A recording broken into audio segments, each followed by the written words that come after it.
I'm waiting for Keanu. What I'm doing is waiting for Keanu because I can start. What are you waiting for Keanu for? Keanu never does anything. You just walk right out of the thing.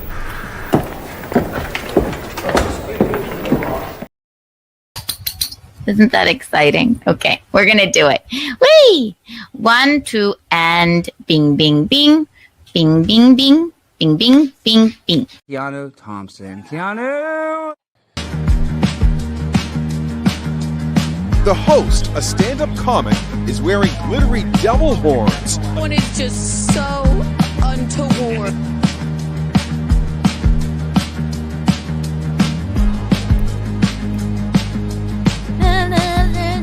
That's hard to do. I'm going to create the energy with my dancing. Harry.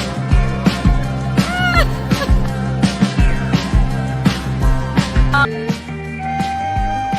love it. Can't get enough. We can't, Michaeline. Look. Just waiting for this vodka to kick in.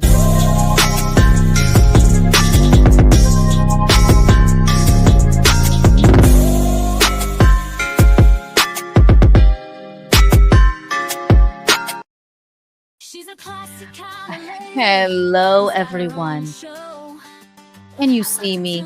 Can you hear me? Can you feel me? Tell me now or I'll start screaming. I'll start screaming.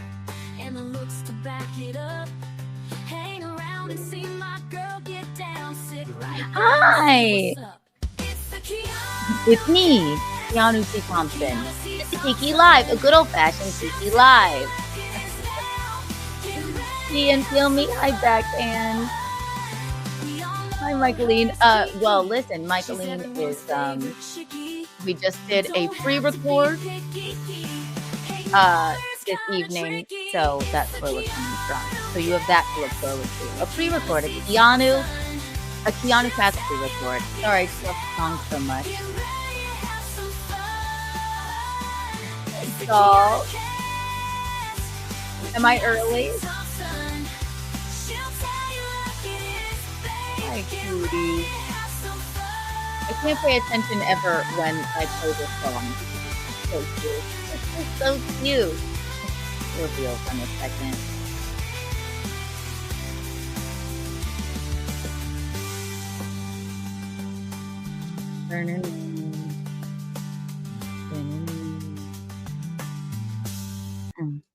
There you go, ladies and gents. Welcome. It's a good old-fashioned Kiki Live. Hi. You can see me, hear me, and feel me. Yes, of course you have a just washed my hair. Again, I got a haircut, so the bangs are banging, and we're getting used to her. We're getting used to her. It's a good old-fashioned Kiki Live. We have me, the royal we. I have a rabble-rousing episode for you, just a rabble-rousing one. Michaeline and I recorded a Keanu Cast for you this evening, so you can look forward to that after this. I will premiere it live, so you can get in the chat. And yeah, I am early. I don't apologize for being late because you know I'm going to be late. You know I am. What does that say? It says, don't rush me. Right? Right on time. Exactly. This is going to be a Friday sassy, let's see what happens thing. So some new things have come to light and that we're going to watch because God, was it a interesting day on the internet, but then we're just going to have fun. We're going to have fun. Hi, push-ups. Good timing, actually. I just got done taking my Friday night hot dog induced poo. Well, I love that for you. So I love push-ups. I love that for you. Hi, EK Legend. Just don't tell Gino that you're late. He's in the other room with his headphones on. He starts his show late as well. You know what he does? His ritual is he plays the video, the opening video, and takes a shower in the meantime, which I find psychotic. I couldn't be doing that. Yeah. So it's a good old-fashioned Kiki Live. So if you haven't already, crack open a White Claw or whatever your beverage of choice is, light up a cigarette or whatever your oral fixation is, and buckle the fuck in, ladies and gents. Hey. Yes, I saw Aaron. I saw your emails. I sure will. Oh, no. Not late on that. No. No children. Hi. Hi, Diane. Hi, Push-Ups. Hi, EK Legend. Oh, all the cool kids are here. Araya, I love it. She said earlier, she's like, she's just going to have to start texting me whenever she's actually starting. I know. I understand. There are late people and there are early people. And early people hate the late people. And the late people, it's debilitating being a person that's late all the time. But you guys know by now, this is how I am. So yeah, we have a lot to cover. Again, haircut. Just washed it. She's cute. She needed a trim. She really did. You know I love you. I know. I love it. I will. I'm going to text you. Okay, I'm actually starting now. You know when I'm starting. If you follow my Twitter, when I post the Kiki Live starting now, you have 5 minutes to get there. Yay. We're excited. Yes, and smash the like button if you haven't. Wee! How cute.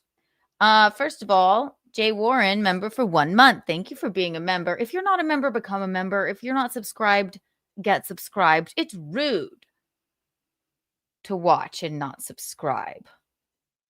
It's a ridiculous thing to do. And why be that way? So, Jay Warren, thank you for being a member for 1 month. What's been the highlight of your week, Keanu? Well, highlight of my week. I always love to see Scarlett and Matt, and I loved having Mary Jane in the studio, hanging out with her. What else? Highlight of my week.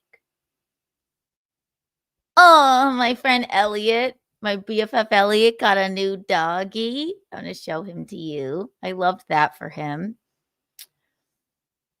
And just hanging out with my husband. I think those were the highlights. Went to the gym today. Isn't it always just a highlight after you're done? Although no, you're listening to Countdown. I ran 2.5 miles today. And I'm like, you know the song Countdown by Beyonce? That's my fave running song. Oh, killing me softly, and I'm still falling. And then it goes, we cannot do that.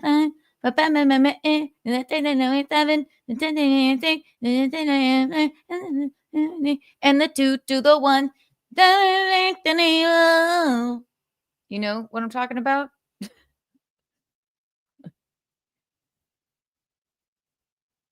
If you don't know the song, I can't help you. Look it up. She said me love it. It's so good. It really is. So there's some highlights. I'm sure I'm forgetting some, but see, when asked a question, I like to be thorough.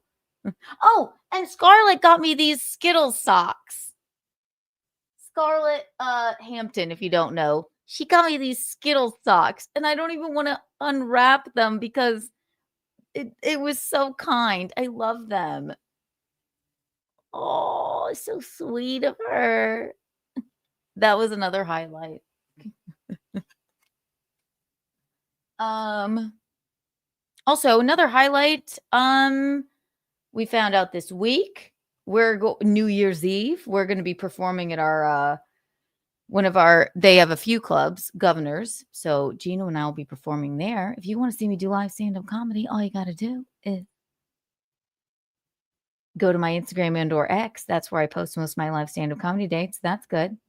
And go there. But yeah, a fun New Year's show will be great.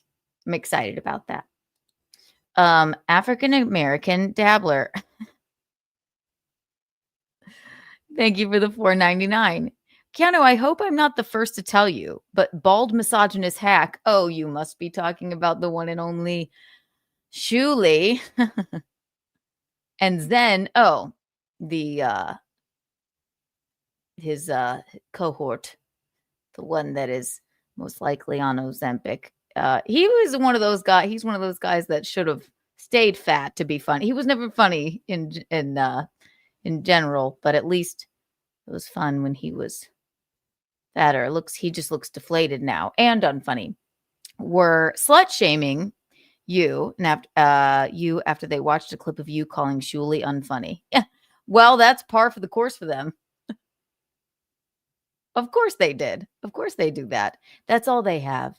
And what they don't know or they choose to ignore is that it's 2025, almost 2026, and slut shaming is over. Ain't you heard? It is. So good for them, though. I heard from Zia today. We had a nice conversation, friend of mine. They've also slut shamed her and been very untoward about her. And she was just thanking me for sticking up for her. And I'm like, and both of us are just like, why even be? Yeah, I can get a little sassy, but only when provoked. But why even go after Zia? That makes no fucking sense. It's like you're middle-aged men. Zia's worked with Shuli a bit. And she doesn't understand it. And I'm like, dude, I don't get it either. So yeah, keep being unfunny, Shul. And talking about John, I mean, seems like a very happy life. I'm being sarcastic. Seems like a miserable life, though. Nick wears tiny shorts. Thank you for the $4.99. Your friend Nick Heitman is so hot. This is Nick. It's gotta be. He's my dream guy, like a combination of Andy Samberg and Pee Wee Herman. I can't imagine that this is anyone but my friend Nick Heitman. And also next year for Halloween, we will go as, we will definitely have to go. We're going as, Nick and I went as Pauly Shore this year for Halloween. We did and he borrowed my bell bottoms and some of Gino's headbands, and we looked like hippies, or people that knew us just thought we were Gino, which was fun. But next year we have a plan. We're going as Andy Samberg and Hot Rod, and it's going to be extremely exciting. Get out of here, Nick. It's not me. It is you. Nick, I was telling my mom today on the podcast when we were at our favorite karaoke bar, and I think you were singing at the time, and somebody came up to me and they were like, "We have to know what you are." I said, but Pauly Shore, the costume, it doesn't work without you got to do the act out, or else you just look like a hippie. So I was like, "Middle America, ripping the fields, oh, oh," and then I did the whole thing. They looked at me oddly. And I said, okay, well, what are you, douche? What are you, douche? What are you dressed as? Roofalin salesman? And then they really looked at me odd and they walked away. Who knows how to flirt anymore? I don't know. I feel like an old lady. I love Hot Rod. It's so good. You're the devil. It's a cult classic. A cult classic. You got the genuine Pauly Shore fan stare. No, they were like, and then I asked him if he was a Roofalin salesman for Halloween. And then they got like, oh my God, you make a joke. I love Hot Rod. It's so good. So Nick and I have already started working on our costumes for next year. We're both going to be, I guess, we're going to be Rod. Both of us. It's like an idiot evil Knievel. Or maybe I was thinking maybe I could be like Danny McBride in that film. I love that too. I mean, there's so many good parts of that film, really. They really did look like a roofie salesman. No, they did. They were in like a Fratigo. I'm like, what is even your costume? What are you, a roofie salesman? Roofalin salesman? And then they left. Nick, We don't know how to behave. Neither do they. Yeah, so Halloween, we had fun. Two of hearts, two hearts that beat as one. Two of hearts, you got it, you got it. Two of hearts. And if you haven't seen it, you have until next year for Kiki and Nick's Halloween to watch it. And if you don't like it the first time you watch it, you need to watch it again until you like it, because it will grow on you like a Taylor Swift song. Keep it 100 on the land, the sea, the sky. Pledge allegiance to your man, your team, your vibes. And if you don't know what I'm talking about, ask Garrett. Okay? Anyway, so that's what we're doing over here. Okay? What should we start with? My God. Everyone. Please. My hair's drying out a little bit. I feel a little bit less exposed. Wet hair, like the Japan Droid song, sort of like a sexual thing. We don't want that. She had wet hair. Hey, what you want? Couldn't forget it. Garrett knows. Yes, Garrett knows. That's a fun one to start with. Garrett and Steve were here on Thursday. Yesterday. We love when they come over to do the In Hot Water football show, and I don't mind being the booth gal for the Garrett and Steve show. If you're not watching or subscribed to the Garrett and Steve show, I don't know what you're doing with your life, but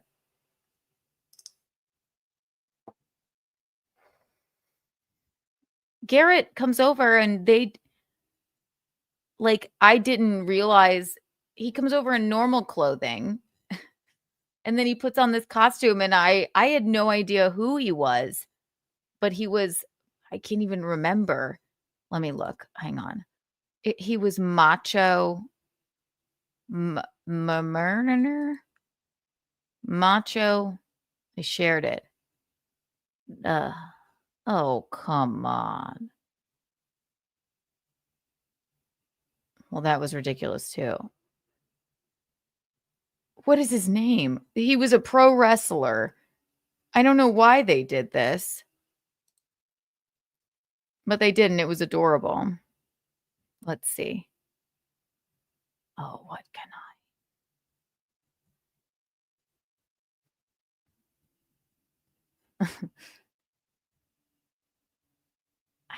Oh, there he is. He was Macho Man Randy Savage. And this is how he came to our home. Well, he didn't come to our home this way, but this is how, and then all of a sudden when they were starting the show, this is how he was dressed. And we love Garrett. Garrett, big Taylor Swift fan. He came here with My Little Pony. I just love him. It is very macho to be comfortable in your zebra pants and with your My Little Pony. I just loved this. Maybe jealous when I started dating Gino. Okay, that makes sense. Yeah, it wasn't like some kind of vitriol or anything. You should send him the Taylor Swift song "Ruin the Friendship." Oh, I will. Oh, because it's all about It is. yeah, some romance that never happened, but Right. she wishes it did. Maybe jealous when I started dating. That's how he looked. That's somebody was being rude. They said not so macho Randy Savage. And then they showed me a whole bunch of videos of this man named Randy Savage and with his cream rises to the top. And I was like, my God, I'm learning so much. Fabulous. It was fabulous. Matthew Mead, you're here. I hope you heard me talking about you and Scarlett and the socks. Hello, Keanu Lass. Scarlett Mead coming soon. Love you, Mom. Love you, son. Oh, we love them. Oh, look, it's the socks. Thank you for the $4.99. Very sweet of you. Oh my God, I've forgotten myself. I haven't even given out any Kiki bucks yet. 1, 2, and 3. I'm going to do something radical because I have been so rude. Let's do something radical. What time is it? 11:56. 1,100,000 156 Kiki bucks for everyone here right now. And 1 trillion gazillion Kiki coins. Wow. Don't spend them all in one place. And remember, the coins are worth more than the bucks. So I am generous. I'm extremely generous. Extremely. Bye, Nikki. Get to work on your costume. Hot Rod. You're the devil. He died immediately. He died instantly the very next day. If you haven't watched Hot Rod or Son-in-Law, I don't know what to tell you.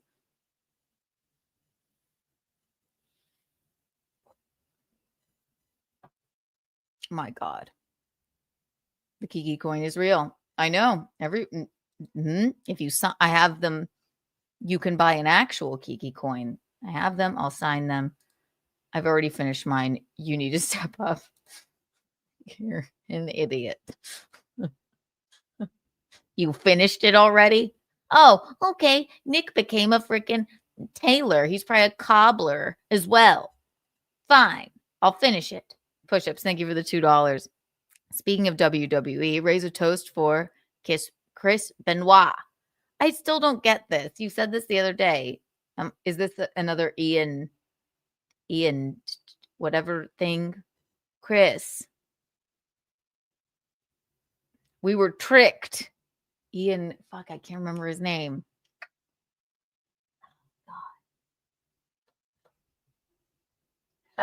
Eugene? Eugene? Yeah, baby. Ian, what was his name? Ian Watkins? Okay. We were tricked into toasting Ian Watkins. Who apparently is who is obviously a nefarious character. And so I didn't want to make that mistake again. Chris Benoit. Like beignet, but Benoit. Obviously a Frenchman. Well, raising a toast to him. I hope it's not a trick. What happened to him? Let's see. I mean, I may as well look.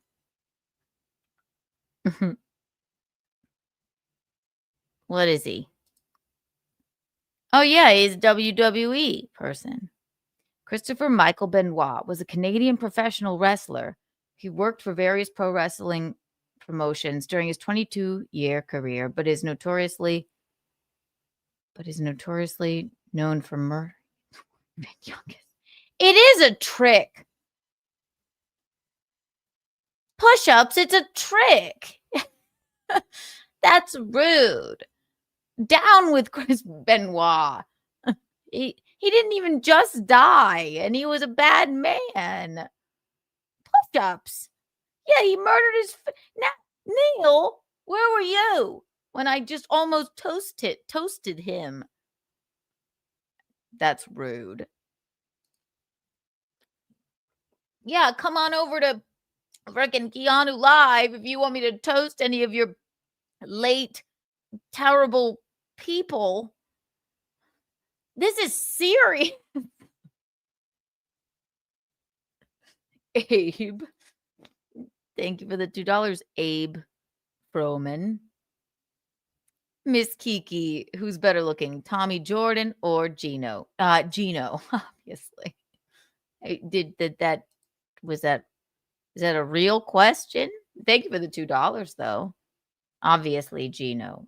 Look at him. He's gay, but he has a special connection to classical music. There's many things that are interesting about him. There's many things that are interesting about him. We love him. Yeah, push-ups, you're going right on the untoward board. He murdered his family. Great. I didn't toast him, did I? I knew better because of the Ian debacle. My God. Speaking of merch. Lots going on there, I guess. So, and then Gino and I, for a bit, will be on the, I guess Ethan Ralph is having a festival of merch tomorrow, and Gino and I will be making an appearance. We don't hate merch, but I can't say we're not interested to see what might transpire. So there you go. So you can find us there. What was I gonna say? We did that, the pro wrestling thing, which we thought was crazy. Completely forgot. Oh, we're gonna get into some fun things. All right, Chris Benoit. Chris Benoit. It was leading me down a keep it 100 on the land, the sea, the sky. Your team, your vibes. I don't know. All right. That's enough about the week, right? It's been a wild day. I watched something insane. Oh, no, that's what it was. My God. Here's the highlight. Jesus Christ. Look at where my brain went. The first comment from a member, the highlight of my week. I saw the Rockefeller Christmas tree. I don't know, freaking, it was a Mandavi motorcade or something. When I was walking home from the gym today, I'm like, what? There's all of these sirens and police cars all like lit about, and then one thing and then more, but they're trailing it. I went, well, oh my gosh, I guess Mandavi's taking an Uber and it's like a motorcade. It wasn't. Do you want to know what it was?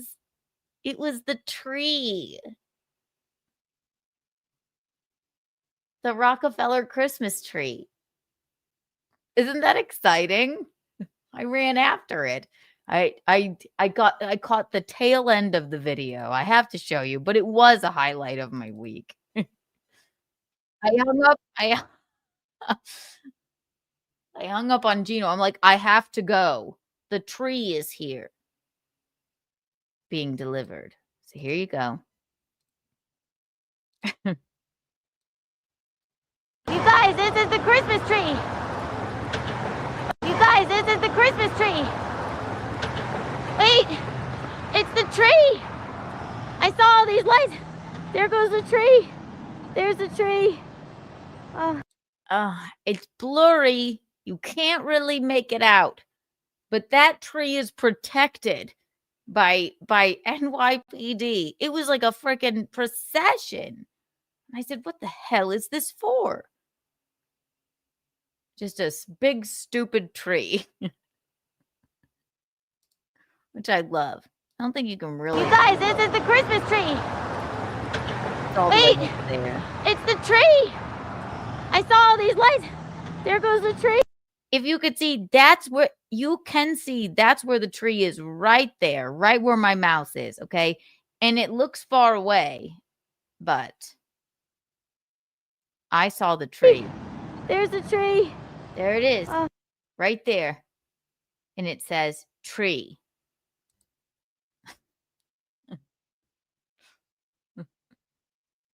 It's the holiday season.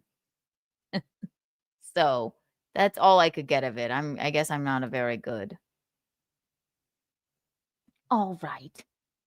Didn't freaking get it because I didn't realize what it was. And then once I realized, I could only run so fast. But I saw the tree being delivered. It's a New York thing. If I were, a little taller, maybe I could have been a Rockette. I don't know. So I saw the tree. Want to know what else? I'll tell you. Hi, darlings. X-Pac used to bang China. Yeah, and I am, again, okay, we're getting off of Chris Benoit. I am sort of like going to have to do a deep dive into this special character that is, what's his name again? Who was Garrett dressed as?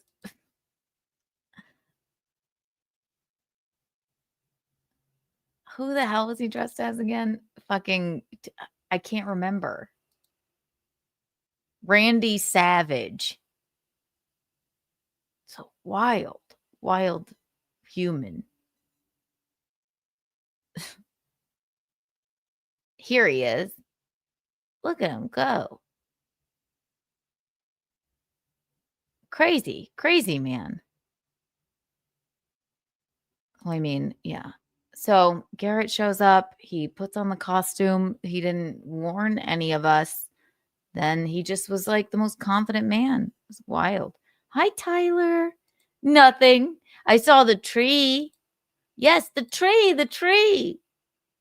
Oh, Christmas tree. Oh, Christmas tree.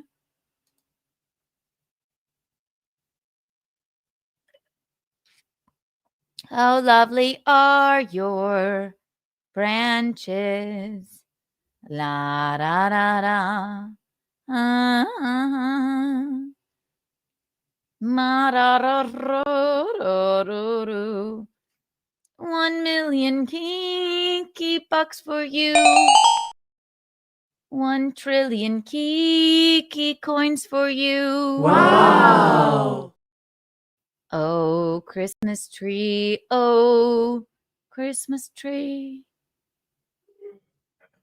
White Claw breaks for all. White Claw break.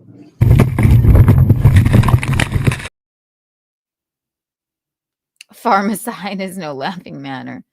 Yeah, I know. I don't even know if it's actually like a. Did you guys? What did we do? I mean, my brother is like, we loved Christmas. We had the best Christmases, but my brother Rocco was like, even when we were older, he's like, we would do family presents, Christmas Eve, but until we were like, I mean, even in like late, like even like 18, my dad would still set up our Santa gifts in the living room because my dad always does something like that. Like I remember I had, oh God, and I still love Green Day, favorite band. But I remember my entire sunroom, even though of course we know Santa's not real. It was every t-shirt, a guitar, a piece of merch you could think of from Green Day, just displayed in the sunroom. Shoes, fucking, oh my God, it was every single thing. Like it was, so we like that. We always it meant something to us to do the Santa gifts still. And I remember Rocco the first year going that we were like, can we just do a fake tree? No. So I got excited to see that tree drive down the street. You know, it was cute. And now, like, yeah, it's something nice about having a real tree. We used to go chop one down at a place called, I think it was called Penlands. That was cute too.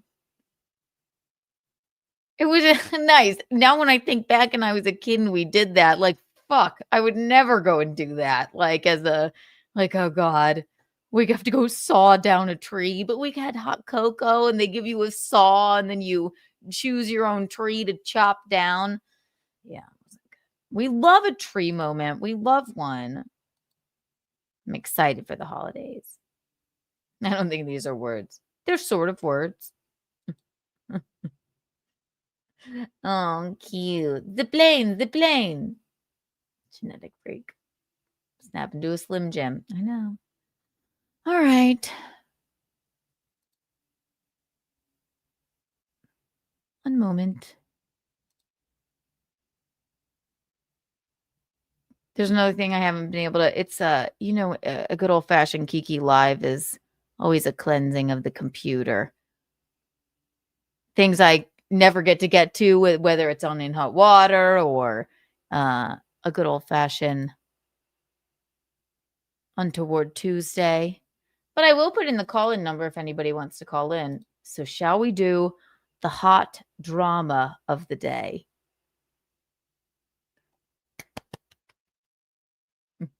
Let's do it. We're going to do it. Banners. And if anybody wants to call in, you may. Where are you? You can call in. I may not answer, but you are more than welcome to, depending on what we're talking about.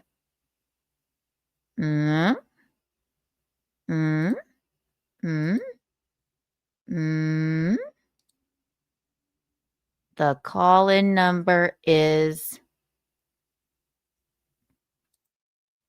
da da da da da. Allow. Call-in number is live. There you go. You're more than welcome. All right, so the hot drama of the day. The Kiki line is open. Kiki line is open. Hot drama of the day. My God.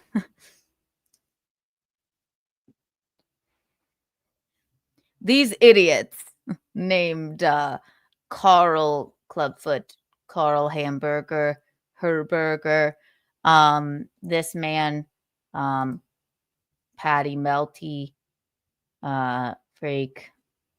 Here you go. Ah! Ah! Oh! Ah! Ah! Ah! Ah! Ah! Ah! Woo! Ah! And then, you know, the virgin with a unibrow, Moody, who all shit on me. They shit on me all of the time. They have nothing else to say. Just like the bald hack, Shuli. You know, and I just keep on keeping on doing my thing because I know they're all freak misogynists and losers, nerds.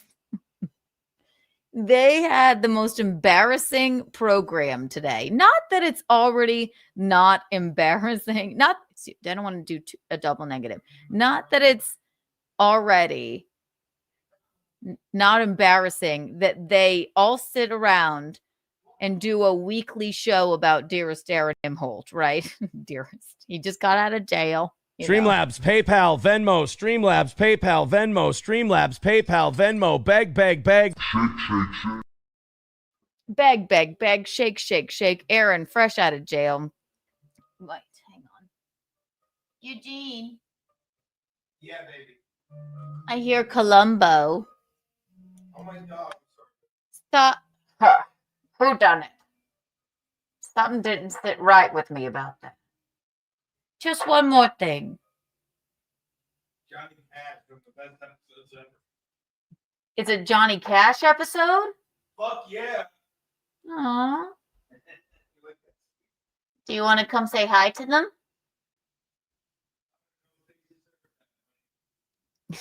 That's Eugene. He said, I don't know if they deserve that, honey. I don't know if they deserve that, honey. He's gay, but he has a special connection to classical music. There's many things that are interesting about him. Come on over. Hi. Oh, you ate some of the popcorn. I did. You told me it was stupid to buy. I said you're stupid. Bye.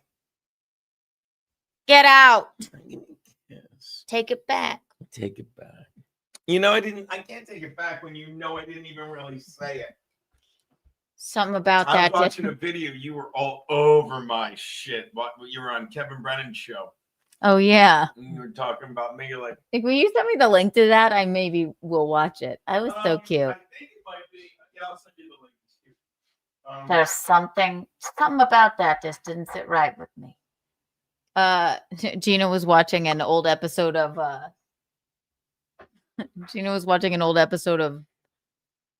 what was it? Burning Bridges? Yeah. An old episode of Burning Bridges with moi. And it was before Gino and I had definitely hooked up or whatever, but I always told Gino, especially now. I always tell him now, even before it was him, it was always him. And it was cute for him to watch. Thank you. Thank you. Wait, where was I? I forgot. I hear you. Thank you for the $2. Tommy Jordan is live right now. TMD. Tommy boop bop beep beep. To spend a little more money next time, so we know what you're saying. How could I possibly get that acronym? What's that? Thank you. Chindan. Love you.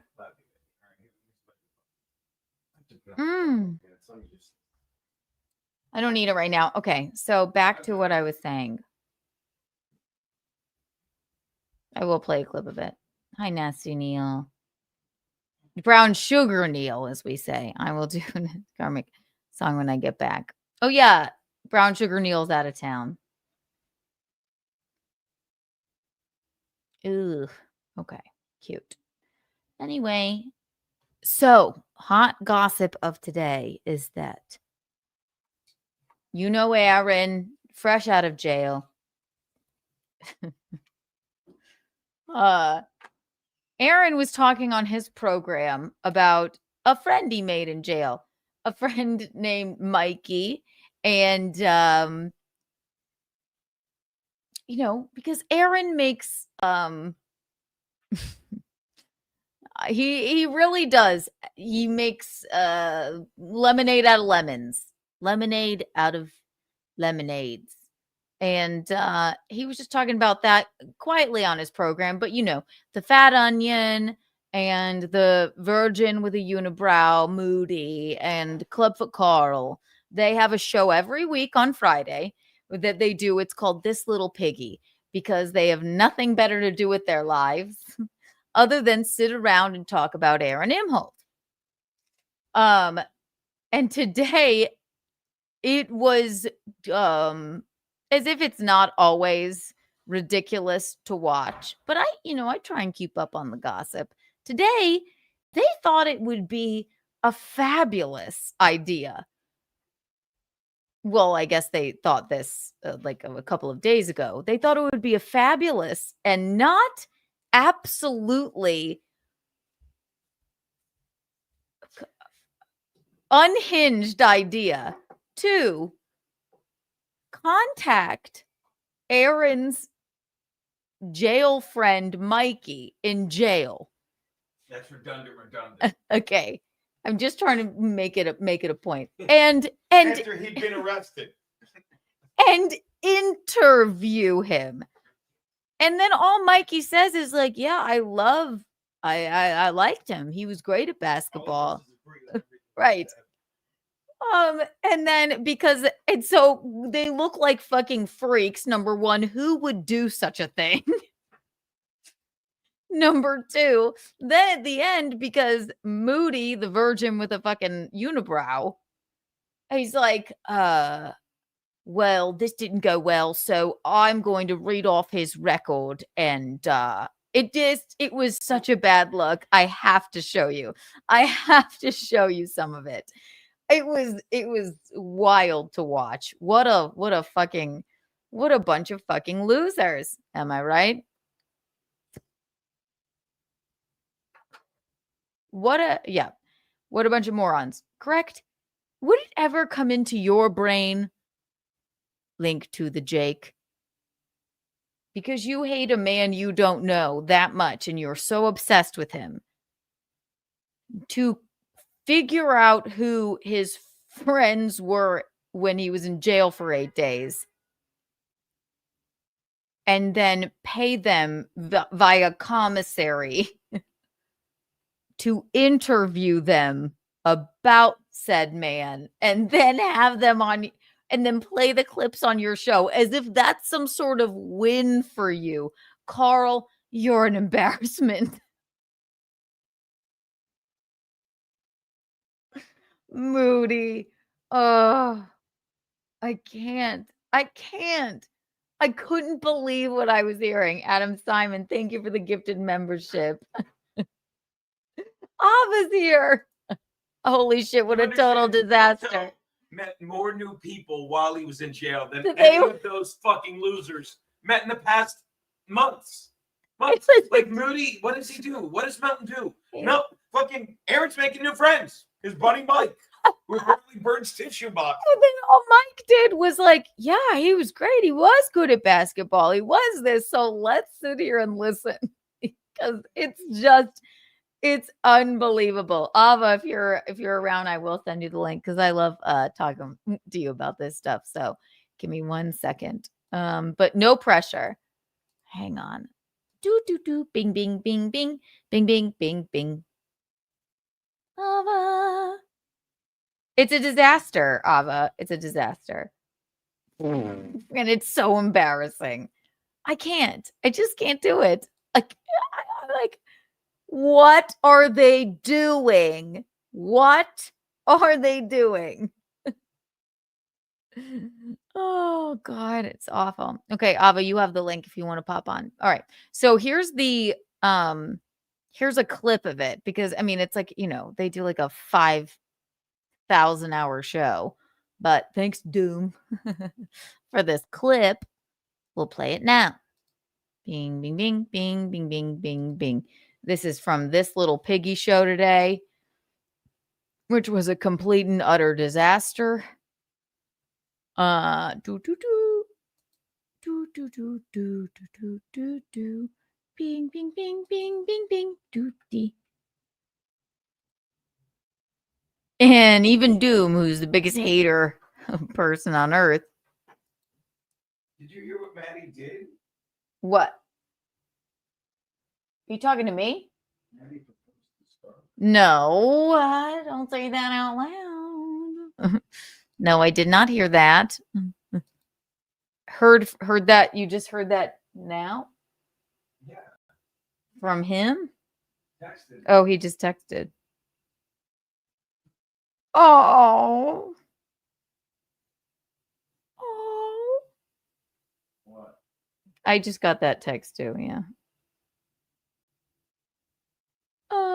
Don't say that again because they maybe don't want to say that.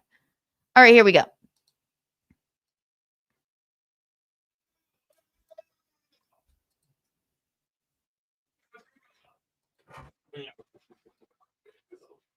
One second. There we go.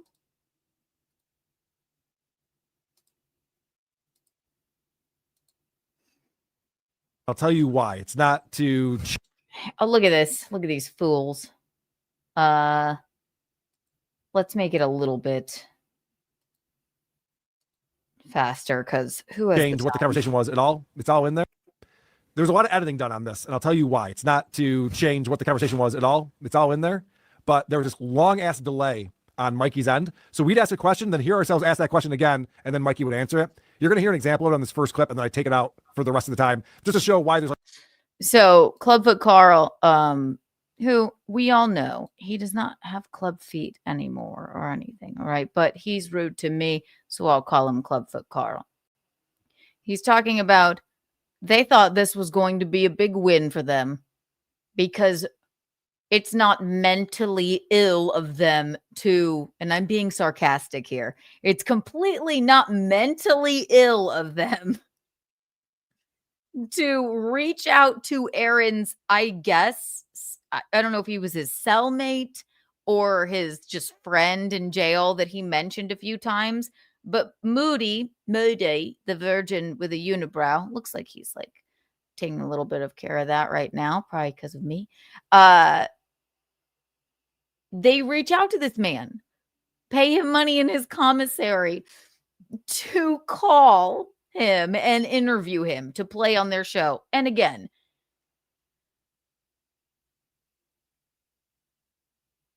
the fat onion over here with the fucking, oh God, we have a caller. Call from Brian Landon. Thank you for calling Kiki Live. How may I direct your call? Hey Kiki, this is Brian Landon. How you doing? Hi, Brian Landon. How are you? Oh, I'm doing fantastic. I'm watching the show, loving it. Aw. You're the best. You're the best, Brian Landon. Did you just call to send your regards, or did you have something pertinent to say? Well, I have something pertinent to say. That's a big word, though. What does that mean? Important? Important, Or something, on point? something of note. It Yeah. means germane. I got my thesaurus out right here. Okay. I was wondering, like, it seems like Kumia is better friends with like Karl and Shuli than you and you know your man. Funny thing about the internet. Yeah. So what do you think about that? Funny thing about the Is that true? funny thing about the internet is I just think Kumi is having fun with it, right? But who's to say? We know him in real life. Karl, Clubfoot Karl, and the likes of Melton and those things, right? They're obsessed with him. They're fans of his, right? So You're not a Kumia fan?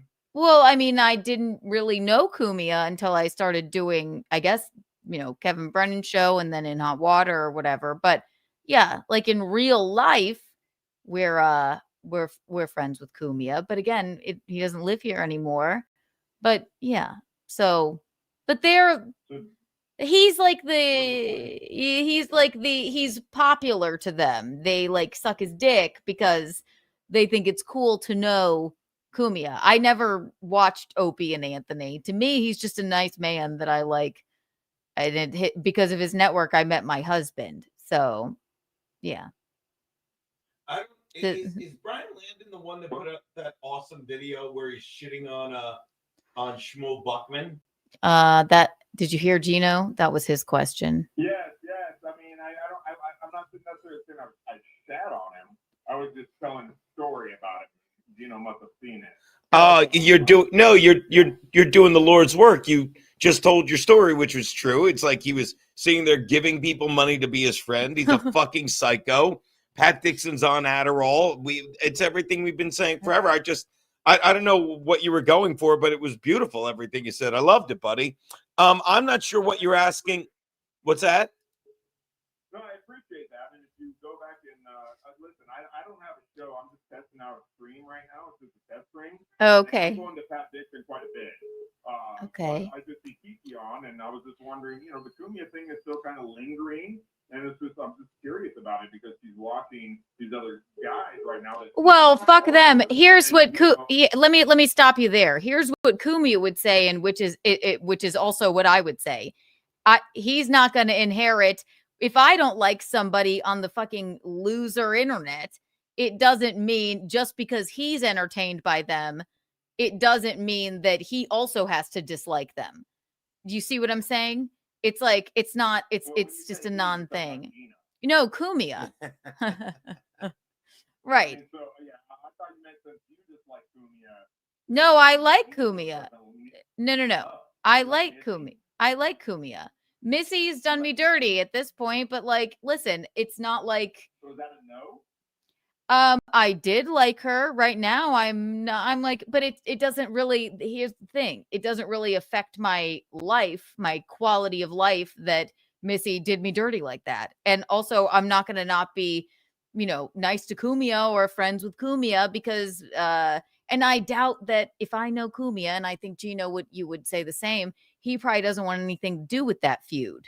So, yeah, I would love to know the first question you asked when you called in.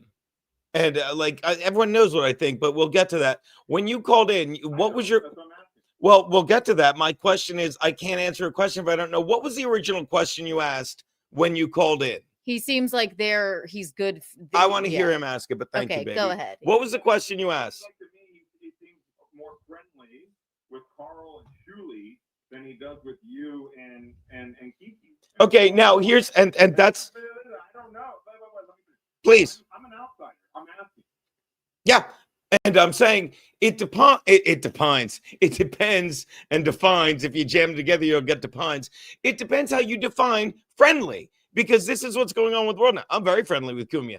Kumia gave me some of the 8 funnest years of my life. We hung out a lot. He will jokingly say that I killed him with alcohol, but we know that's him being silly. Right. But this is all stuff that when you get to the internet, you're like, people literally think, and I think you'll even get a kick out of this land, man, that him and Melton are friends because he sent a chat in Melton's YouTube thing. That's not what friendly is. Friendly is hanging out with people. Friendly is, spending 8 years with them. Friendly is texting and just laughing at dumb jokes. That's friendly. I'll tell you what's not friendly. Friendly is being like, well, I'm gonna send a text to go on a stream, and when someone who thinks they're your friend jokingly goes, oh, they want to be on the stream, and you flip off the handle.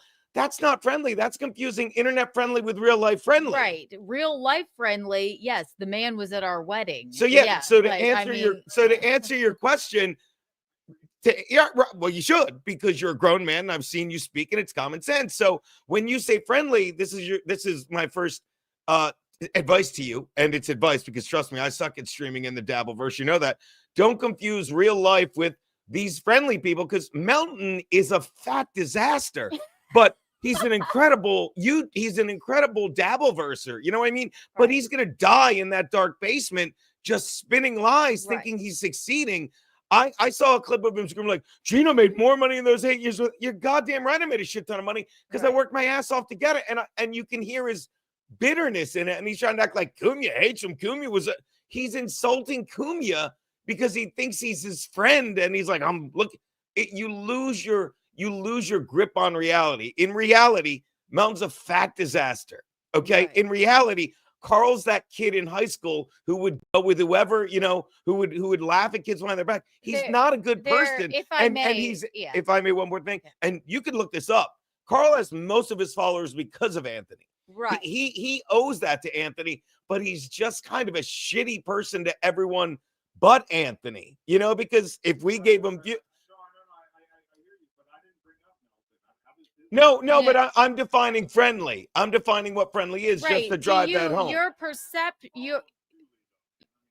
what about just to dress Julie? You could look at the time he was on my show, and I was being nice to him when he was on In Hot Water. He's like, you gotta lay off Kevin Brennan. Julie's another one that what was he ever more than a glorified whack packer who got stand-up shows because he was hanging out with Artie, because he knew Stern. He got playtime on Sirius XM because he was on Stern. But can you tell me one of his stand-up bits?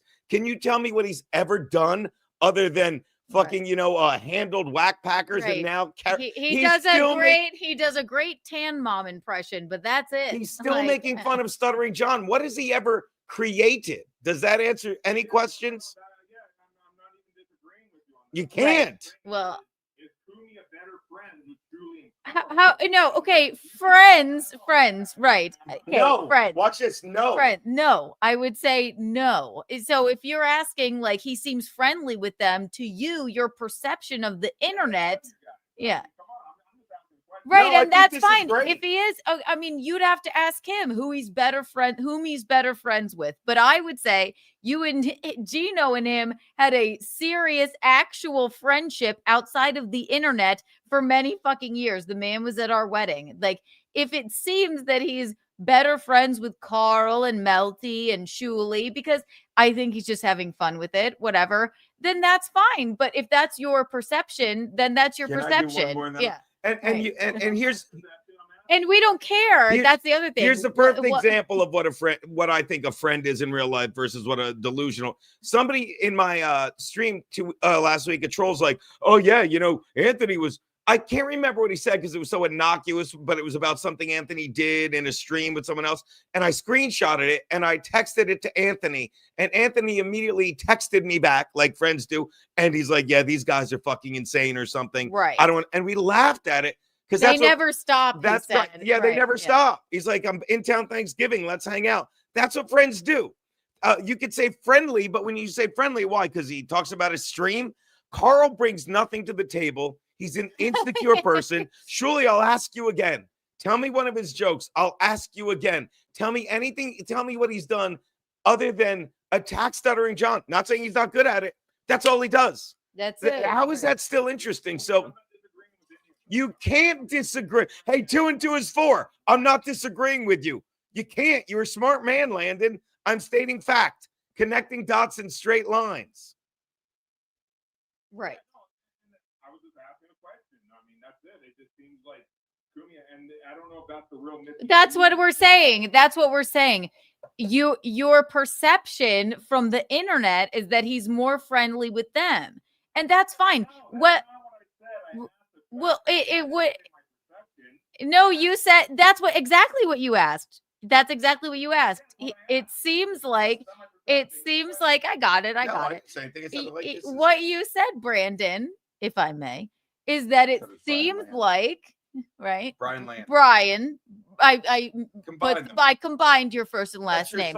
So yeah, so there you go, Brandon. Brandon, what it seemed like you asked, it's like the perception, because you said it seems, is that he's more friendly with them. And either way, whatever the perception is, it doesn't affect mine or Gino's life in any way, right? We know we like him. Do we hang out with? They don't live in the same state as us. They were at our wedding, Kumia and Missy, right? Gino is always going to have a good friendship with Anthony, because he's just fucking around. I believe Anthony said once, I heard him say when he was on a car, when he, no one's worked up. I'm literally not worked up. But now Brandon, you're being ridiculous. But because yeah, you are. What I'm saying is, let me handle it. This is why you're going to be good at casting, because this is what they do. They watch people say something and then they change it. What? Now look how worked up Kiki is. She's not. I'm not. Now look how crazy Brian's getting. Look how insane Brian Landon's acting. That's what you do in the dabbleverse. Look how insane Brian's lashing out. You're not Brian, but I'm just illustrating. Brandon, calm down. What I'm saying is, please calm down, Brian. Thank you. Brian, Brandon, Landon.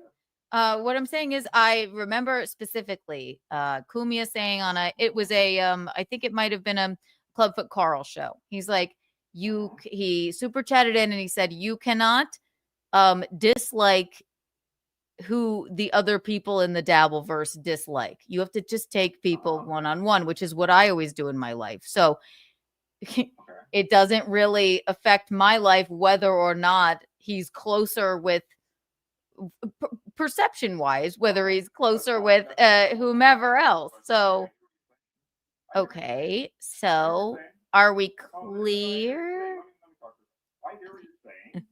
It doesn't affect your life either way, and that's fine. I was just wondering, like, do you think? And he's closer with those people now, and you start talking about Melton. You start. Well, it's what you constitute as close. Okay, it's like what I can. Internet friends, I don't know. I think he's just having fun with it. What would I call myself close with Anthony Kumia? He's my husband's friend. And I like him. He's never been anything but nice to me, if you're asking me specifically. But Gino and Anthony have 8 years of a friendship, an actual real life friendship that's not Clubfoot Karl, kind of sucking his dick because he was a fan. You know what I mean? Like, so I would say Gino and Anthony are close, but again, it's not like somebody we hang out with or Gino hangs out with every single day. So did I answer your question? Not really, but no, I did. I think. I don't think you liked the answer, Brandon Landon. No, I don't care what the answer is. But I mean, I'm a fact-finding.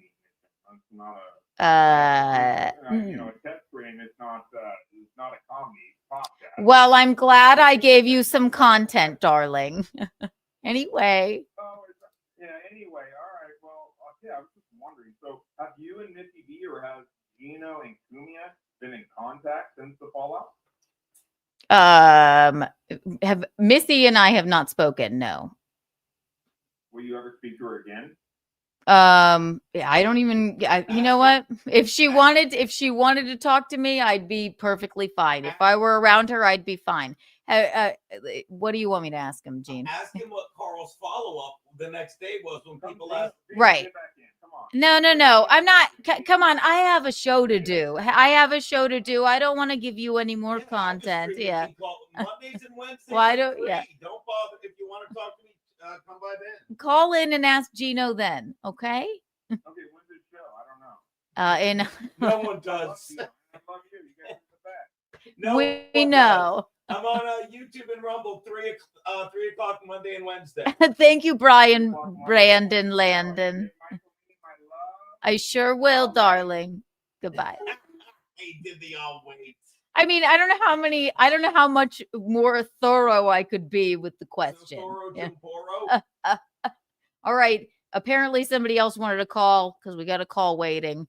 I think they're trying to stop me from covering the ridiculousness that was that. But if you want to call now. You have 10 seconds. Now. Call now.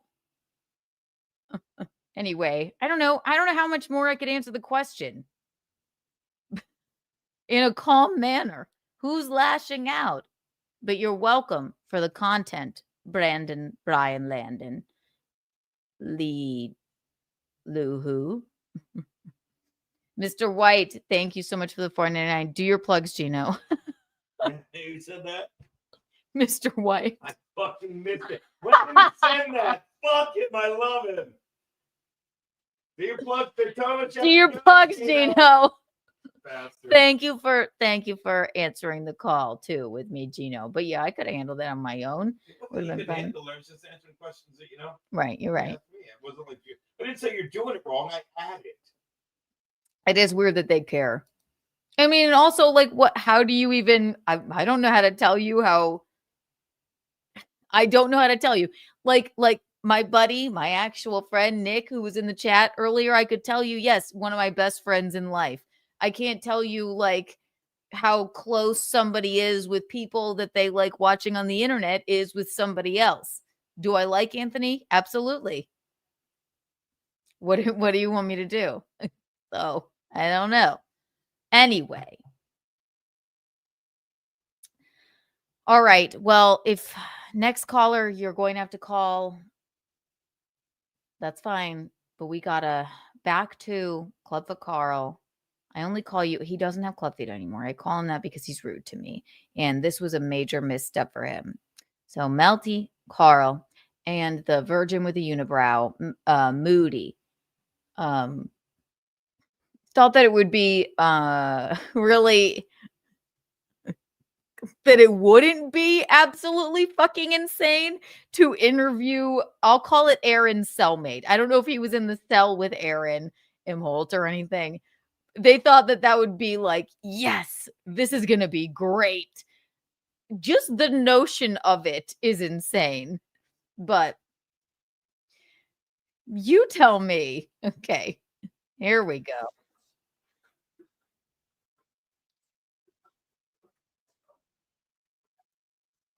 To change what the conversation was at all. It's all in there. There's a lot of editing done on this, and I'll tell you why. It's not to change what the conversation was at all. It's all in there. But there was this long ass delay on Mikey's end. So we'd ask a question, then hear ourselves ask that question again, and then Mikey would answer it. You're going to hear an example of it on this first clip, and then I take it out for the rest of the time just to show why there's like these jump cuts. And that's why we're only going to play the first part today and the next part next week and the last part on the third week, everybody. Smart. So this is saying hello to Mikey. You may now begin talking. Please note, this conversation may be recorded or monitored. Oh my God. Hello? Hey, this is Michael. Hey, Michael, how's it going? Good, I'm good. This is my name's Mahmood. You can call me Moody. And I'm just here with my co-host Karl. All right. We have a caller. Hang on. Let's see.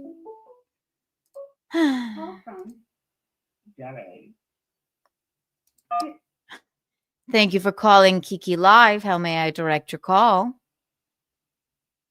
Keanu, this is Gary. I'm a big fan. Are you? You sound like maybe you're doing an impersonation or something. You said your name is Jenny. Excuse me? I love the Keanu. I think that you and Anthony are. I know he came to your wedding, but I honestly think he hates you because you know how boyfriends and girlfriends are when they don't get along. Like they still talk about you, you know? Okay. I mean, he might spank his pictures, but I don't think Anthony really thinks of me quite a lot. Oh, he fakes it. No, he fakes it to your pictures, but he doesn't like you, Keanu, and we all know that. I don't think Anthony really thinks of me. I don't know who it is, but it is creeping me out. All right. Well, take care. All right. I don't know, Gina. Anyway, well, that was odd. Don't be weird. If you want to call in, that was interesting. Okay. Sounds like Big Red. Don't call in again. Yeah, it was Big Red.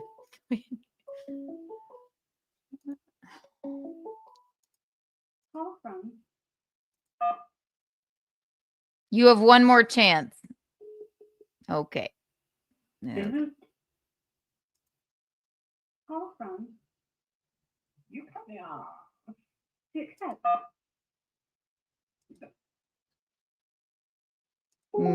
Yeah. Actually, you know what I think it is? I think it's Tommy. Oh, maybe. Yeah. Don't call back.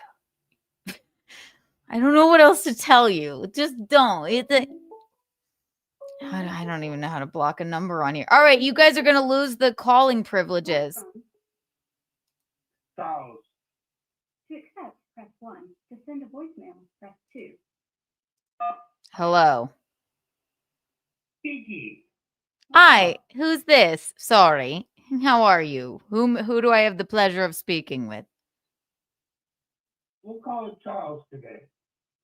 Uh, How are you doing tonight? I'm well. What is the meaning of your call, darling? Make it quick, if you could.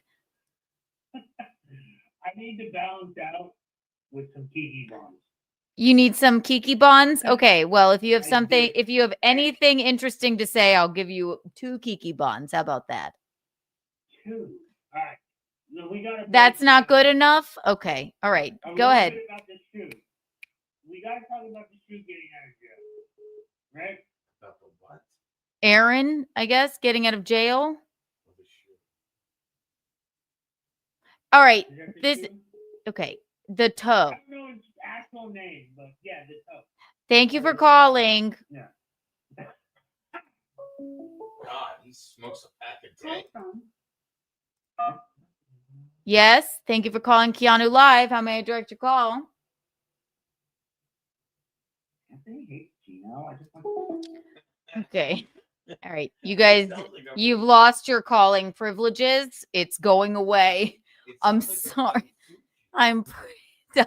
It actually does sound like Fuji. Okay, great. Good. God forbid you put in the call-in number and everybody goes all ooey.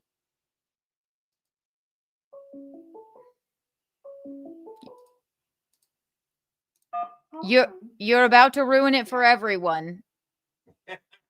When did you become a teacher? Tommy is better looking than. All right. It was Stephen, I told you it was Tommy. No, Yeah. yeah, and I said, "Oh, you're probably right." It's call roulette. Also, don't call on an unknown number. You will not be answered. I'll leave it up for 2 more minutes if you behave. Tell him, baby. If they don't behave, then Gino, this is serious. I'm starting to think it's not. I'm starting to think I don't think this is really changing. Forget it. Forget every plan I had. Just fucking call in and be it. No, don't do unknown. If you're unknown, then you're not getting answered. Bye. Grotesque, bigoted hobgoblin. Thank you for the. Gino, it's a picture of Anthony. That's rude. Don't call in unknown. You're getting blocked. Bye. That's rude. Keanu, how much to send Brown Sugar Neil and Innocent Ava the link? I'd love to see them hash it out. They've been chirping at each other for 4 weeks. I love them both. I love Brown Sugar Neil and I love Ava. I sent Ava the link. Brown Sugar Neil, I think, is in the middle of something. I think they disagree on something, which I don't understand. No, I do understand why Ava would be annoyed by that, but from what I understand, it's like, I understand why Ava would be annoyed by it. Stop calling me with an unknown number. I understand why Ava would be annoyed by it, but Brown Sugar Neil is a good dude too. So I love them both. Ava is unavailable tonight, but she will be on a stream this weekend if we can work it out. So there you go. And if we can get them together and maybe work it out, I'd like maybe we could get some maybe we could figure something out, but I'm at a friend's house. I can't come on. Yes, and Ava is not available either. So okay. You got all right. Okay, here we go. This is not a number. All right, here we go. Ryan. Thank you, Ryan, for calling. How may I direct your call? Thank you for calling Kiki Live. Hi, Kiki. Big time fan. Hey, I got a request for you. If I give you $1,000, will you still? I'm afraid of what he was going to say. So goodbye. Yeah, I don't know. That didn't sound right. It sounded like it was going. Look at this freaking the call-in number. It's a call-in number palooza.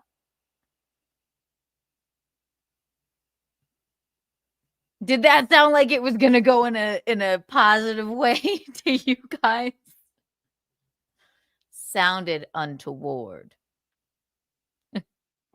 No, there's no getting involved. I think you guys misunderstand each other. Good brown sugar Neil. Love you both. Love Ava. God.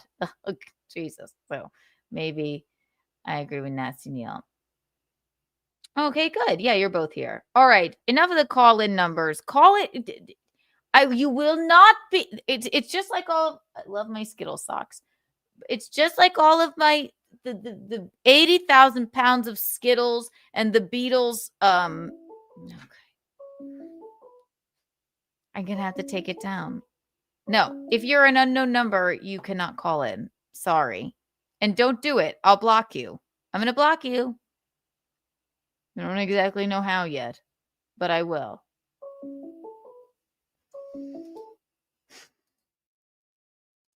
Thank you for calling Keanu Live. How may I direct your call? Hey, Keanu, please sit on my. Okay. You. Please sit on my. Yep. You've lost the call-in number privilege. I'm on that guy's side. I would have asked you the same thing. You've lost the call-in. One more. No, I'm not doing any more. Nope. Nope. Goodbye.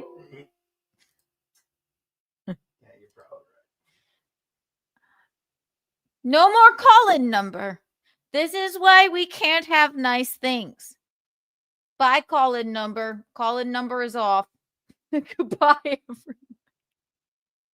Look, that freak ruined it for everyone. And his number is...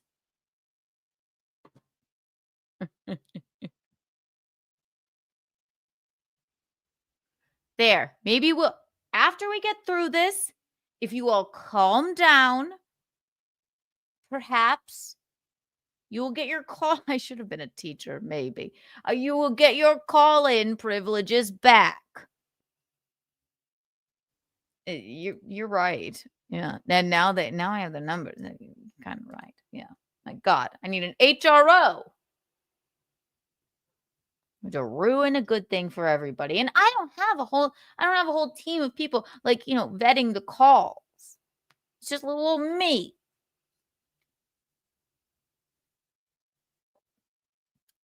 I could never have been a teacher. I can barely divide. My God. But, all right. Here we go. The poor clip guy is going to be like, he's never going to be able to clip this. Fucking God. Brown Sugar Neil Gino, he says, make Gino useful and get him on call duty. I know. I mean, I didn't realize we'd have to. So I wouldn't even know how to do it. He'd be like, oh, this guy's saying great stuff. And then like, let him through. And then I'd be like, oh my God, no. I don't know about your judgment. I love it. Okay. So round 3 of trying to start this fucking clip.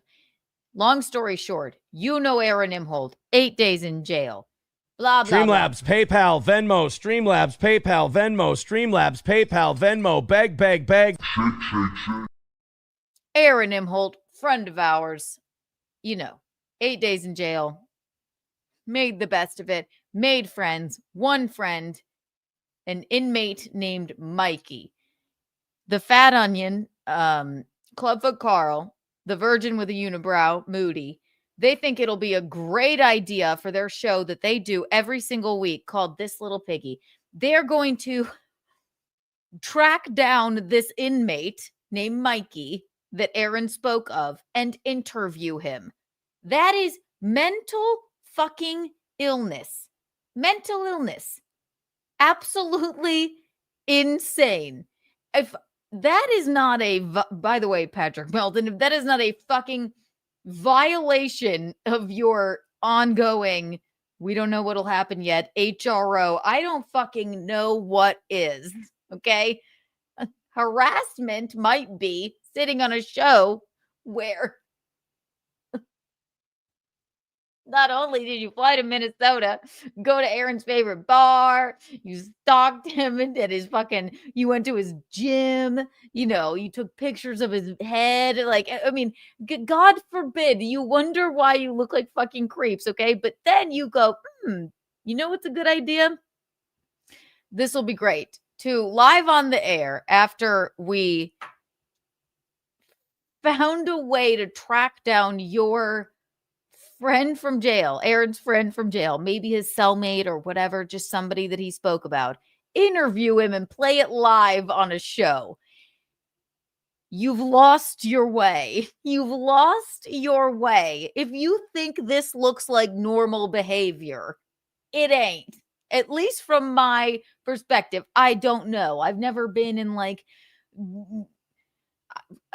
some sort of situation like this where but if you want to seem like not a creep who's not obsessed with Aaron, maybe don't sit on a show where they play an interview with Aaron's cellmate. It's such an odd, tangled web of shit. I don't understand it. I don't understand. So Aaron Imholte talks briefly about his friend Mikey from jail. Karl Herberger, who's also in the middle of a lawsuit for the same kind of bizarre bullshit. Okay, lawsuit, HRO, different thing. I know, I'm not Gina. But he also thinks this is a great idea. So here we go. This is what it is. So we'd ask a question, then hear ourselves ask that question again, and then Mikey would answer it. You're going to hear an example of it on this to change what the conversation. We'll get into this phone call. So there's a lot of editing done on this, and I'll tell you why. It's not to change what the conversation was at all. It's all in there. But there was this long-ass delay on Mikey's end. So we'd ask a question, then hear ourselves ask that question again, and then Mikey would answer it. You're going to hear an example of it on this first clip, and then I take it out for the rest of the time, just to show why there's like these jump cuts. And that's why we're only going to play the first part today and the next part next week and the last part on the third week, everybody. Smart. So this is saying hello to Mikey. You may now begin talking. Please note, this conversation may be recorded or monitored. Hello? Just right there. Once you actually hear like this man is answering from jail, don't you go, okay, maybe we're going a bit too far. This is embarrassing. This is bizarre. This is, I don't even know. You've lost your minds if you hadn't already lost them. Like the fucking, you know what? It's toe derangement syndrome. I hate to say it, but you'll go this far. Look at Moody, this virgin with a fucking unibrow. Looks like he shaved it. So you took my advice. Then there's a puppet. He didn't really do anything wrong. He's just sitting there. And actually, at the end, he's like, I don't know if we should be playing this. And Karl, with his snaggle teeth, as if he already isn't in the middle of a lawsuit for being a fucking creep. This is what they're going to do. Good move. Good move. Very good move. It's not. It's stupid. And then you, Onion, you just, yeah. Just watch and see. There you go. Hey, this is Michael. Hey, Michael, how's it going? Good, I'm good. This is my name's Mahmoud. You can call me Moody. And I'm just here with my co-host Karl. Hi, Mikey. Nice to meet you. Nice to meet you. Michael, I just wanted to give you a call and just get your opinion and understanding and experience about sort of radio hosts in St. Cloud. We understand there was one recently that was incarcerated called Aaron. Oh yeah, I was in the unit room. Also, they have a picture here. His full name up here. Okay.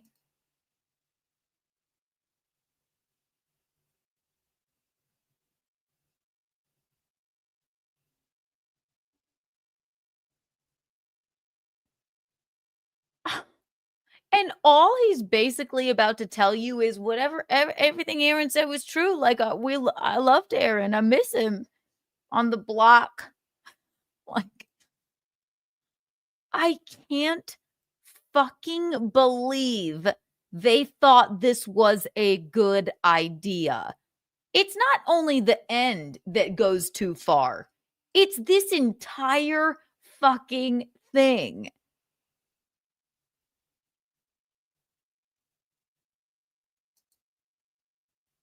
Yeah, that one.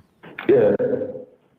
Did you manage to meet him? Did you have a chat with him? What was he like? Yeah, he was pretty cool.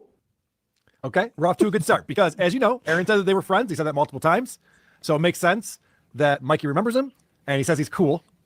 That's good. And remember, Aaron's been gone for a week at this point, or a little over a week. And it's amazing that Mikey, we're going to find out, has been in there for 8 months, remembers Aaron.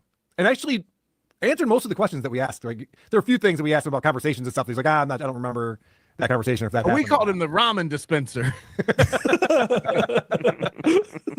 Oh, laugh hard because you're all fucking uncomfortable because you know that this is fucking fucked. Karl.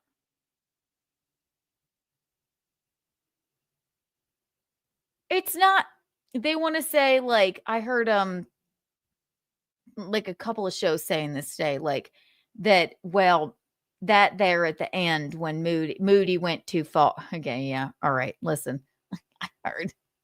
I was trying not to be mean to her. I was trying to give her some grace, but I was listening. She's like, I think Moody knew he went too far there at the end. You know, we're talking about Big Red over here. All right. I worked on it with my hands. But it's not the end where Moody, the virgin with a unibrow, a former unibrow, goes too far by reading off his like rap sheet. This entire thing is too far. This is derangement. You've lost your fucking minds, all of you. You have an open, active HRO against you, Melton.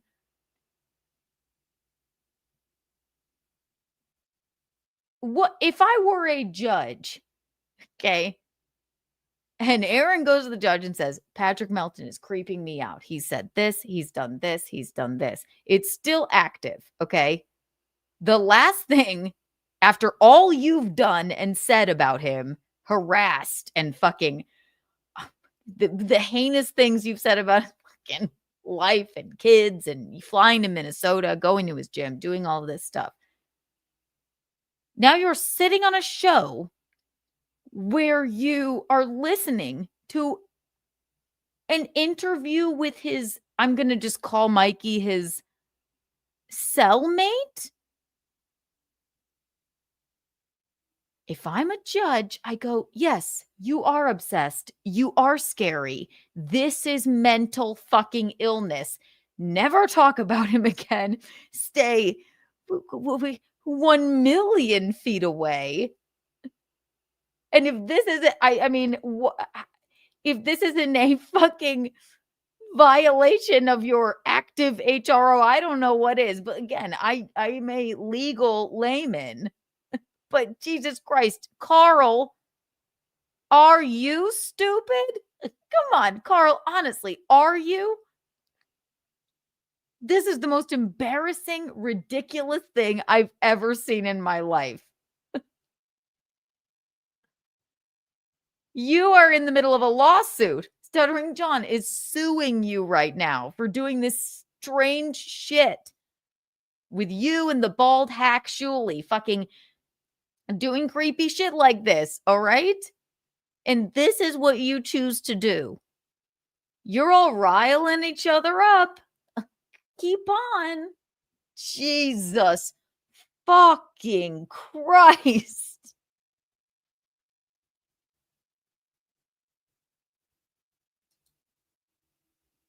But so far we're off to a good start. And actually it gets crazier than that, because without even asking him anything specific, these are the next words out of his mouth.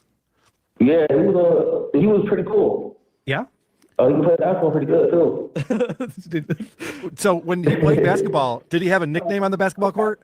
We called him Larry Bird. No kidding. Wow. So far we're 2 for 2. Aaron said he was playing basketball, he was crushing it, and the black guy's called him Larry Bird. These are all wins for the toe. You can just stop the interview right here. You all look stupid. We were in the lockdown. No, they did give me 2 nicknames. Okay. They we were on our way to indoor rec. We were on our way to basketball. The doors. And one of them goes, "Hey, yo, man, I got a deal for you." I go, "What?" He goes, "You get to pick. I want you to pick your name." I'm like, "What do you mean?" He goes, "Dude, I got 2 ideas for like a nickname for you. I want you to pick one." I go, "Okay." And like when you're in indoor rec, there's 2 doors, right? A door leaving your cell block, and then the door going out to the hallway to go to indoor rec. And it's like recess. And they close one door before they open the other. So there's like 15, 20 of us. So Aaron's just talking about here. So they're watching a clip of Aaron just talking about his experience in jail. Correct. Okay. And they're like, "Oh, this will show him. It's gonna prove Aaron was lying about all of his friends he had on the inside. This will show him." Like, look at Karl's miserable face.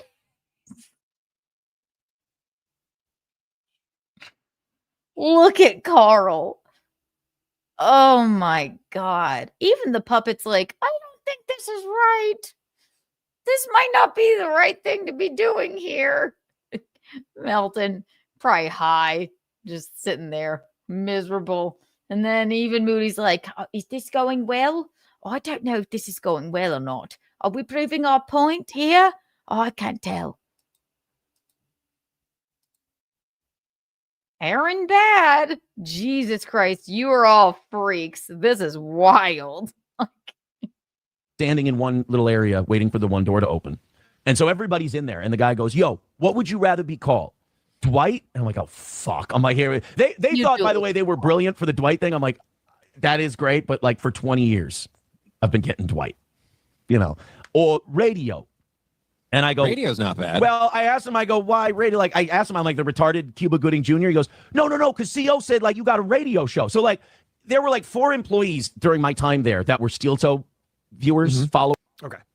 So that's how Aaron remembers. They were like, "We already have a retarded black guy. It's Mikey." But it sounds like some sort of black guy came up to Aaron and asked him which of the 2 names he wants. That's what he said. That's what he said, right? Yeah. Well, let's see how Mikey. It looks like some sort of black guy came up to Aaron and says this. Like, what are all the entire... Okay. No matter what Aaron's fucking, like, tales of being in jail are, you all look like you should be locked the fuck up for this level of obsession. This is unbelievable. Rhinoceros, thank you for the $9.99. Those Karls were after the flood. Those Karls were after the flood. I love the yellow boy. 1 trillion Kiki bucks for you, but I don't know if I understand. And 1 million Kiki coins for everyone here. So Wow. Those Karls were after the flood. Rhinoceros. But we love you, Rhinoceros. You're always so good to us here. Those Karls were after the flood. If I ASMR it, will I understand it flood. Carl's, flood. I don't get it. Think biblical. Oh, after the big flood. Oh, after Noah's Ark. Noah's Ark.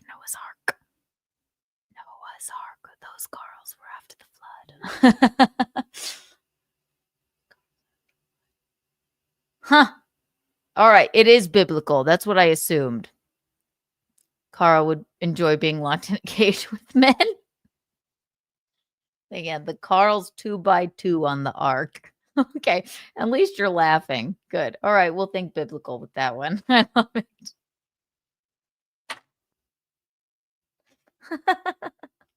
Y'all make me laugh. You're sweet. Remembers this. It's a little different. He must have been really good then. Yeah, he was.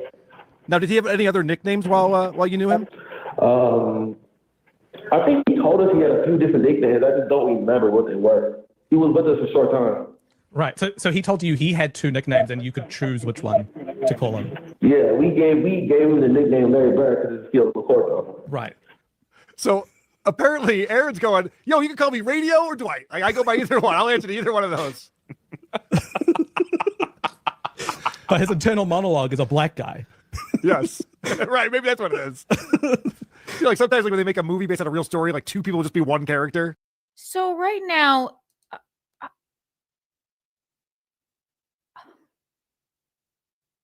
like even Tukey, the puppet left. Tukey, Rocco left the screen. Like, is this big of a got him? Like,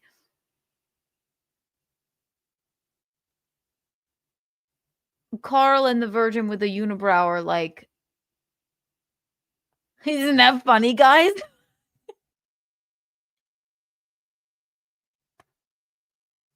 you lost your minds. You've lost your fucking minds. Fucking God. In the movie, just to simplify things. Fellow inmates, I noticed no one has given me a nickname yet, so I will give out 2 options. You can call me Radio or Cum Breath, whatever you feel most comfortable with. Thank you. All right, so after this, I asked whether or not he talked to Aaron about going on his show to discuss the injustices in the legal system, and he said he did. He did talk to Aaron about doing that, but he never got Aaron's contact information. He's like, I wouldn't even know how to reach out to the guy. Because I was like, when you get out of here, are you going to try to get on Aaron's show? He's like, I wouldn't even know what to do. I never got any information from him. So I did tell him we try to help him get connected. And I don't know if we'll do that or not, but I did tell him we would try to do that. So that's when Mikey. Wait. Karl. So the man is just saying I liked Aaron in there, but I never got his. He's like, oh yeah, we miss him in here. Wasn't here for a long time. But yeah, we liked him. We hung out with him and it was great. And then Karl's like, you know what I did then? I was like, yeah, I'll help you get his contact info. Like snaggletooth, clubfoot. Fucking stop. Look at him. Look at his face. Karl, you loser. God. I can't. Like, it is not just the end that is so problematic about this. It's the entire fucking thing. And you're all fucking a part of it. Losers. Insane people. Take a walk. Gather yourselves. Take a deep breath, okay? Jesus Christ. Yes, it's the whole thing, right? But they gas each other up, going, yeah, this'll get him. This'll get Aaron. No, what you did was like put this inmate like live on your show and think like and all he said was nice things about Aaron, his friend, and then you're like, no, you seem insane. Jesus Christ. He brought up people are mentally ill, being stuck in jail for months on end. He talks about the facilities are bad. There's mold in the showers. And, there's a lot of bad things going on. So it's kind of similar to what Aaron was saying when he came out. It's like, yeah, it's not great. There's problems there. We got to fix a lot of this stuff. These guys should not be behind bars. Doesn't make sense for them. Thought it was a hotel with bigger doors or something. Heavy doors. Oh, heavy hotel doors. with heavy doors. Right. Mikey doesn't feel that way. Every time one door closes, another one opens. Hey, like before this guy got on the phone with you guys, who did he think you were, and why did he think you wanted to talk to him? Oh yeah, go ahead, Moody. Explain that. So I sent him a message. I said we host a show that discusses radio hosts in St. Cloud, and we wanted to understand his experience about listening to radio hosts. Okay, so you stupid freak, you lied to him.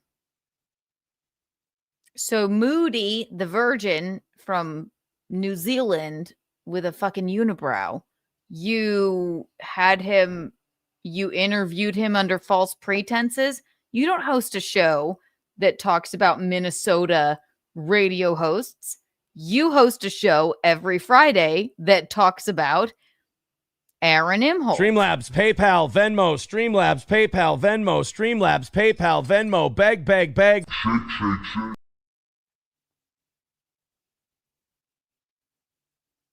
You lied to him.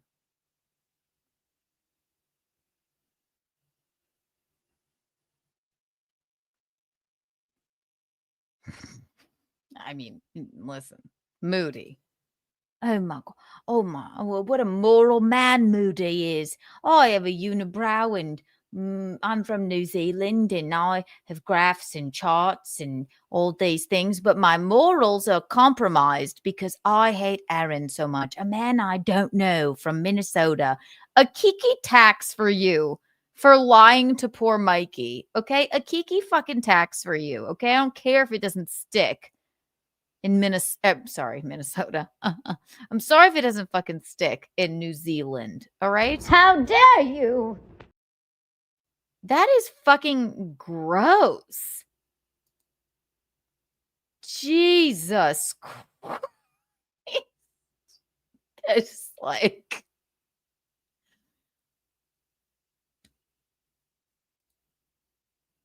Hosts? So we cover more than one host in St. Cloud? That's what this is? Okay. Okay, all right. All right. Did you play cards with Aaron at all? I don't think I did. No, not with him. I'm not even sure. I hope he knew how to play. I'm not even sure if he knew how to play the card games I play. Like I played spades. Right. I played poker. Yeah. Spades like really popular in jails. Yeah, it is. So Aaron was playing a kids game while the adults were playing. This honestly, and it's true. It like this man, Mikey, just seems like so lovely and was led there under false pretenses by Moody. And he's just being open and honest and like thinking like, oh yeah, cool. I'll be nice and talk to them. This is actually, I'm laughing, but this is fucking really fucked up and sad. Like he couldn't sound nicer or more like, and they're like, isn't that funny? Aaron said he played this, but he didn't even know how to play poker. You lured a man into an interview from jail in Minnesota under false pretenses to talk about Aaron Imholte.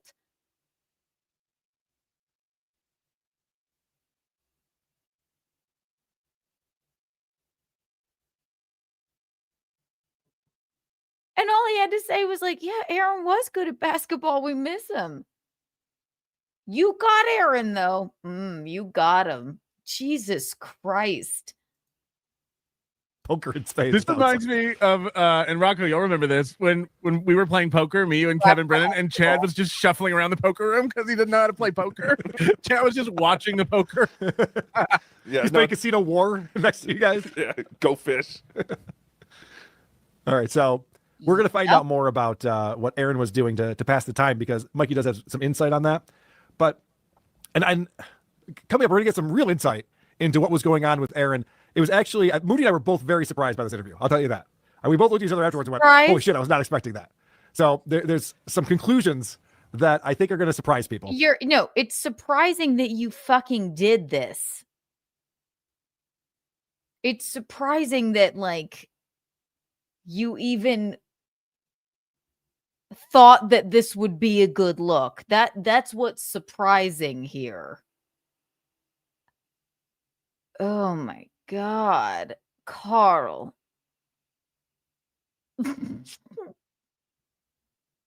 They talk about stepping on rakes all of the time.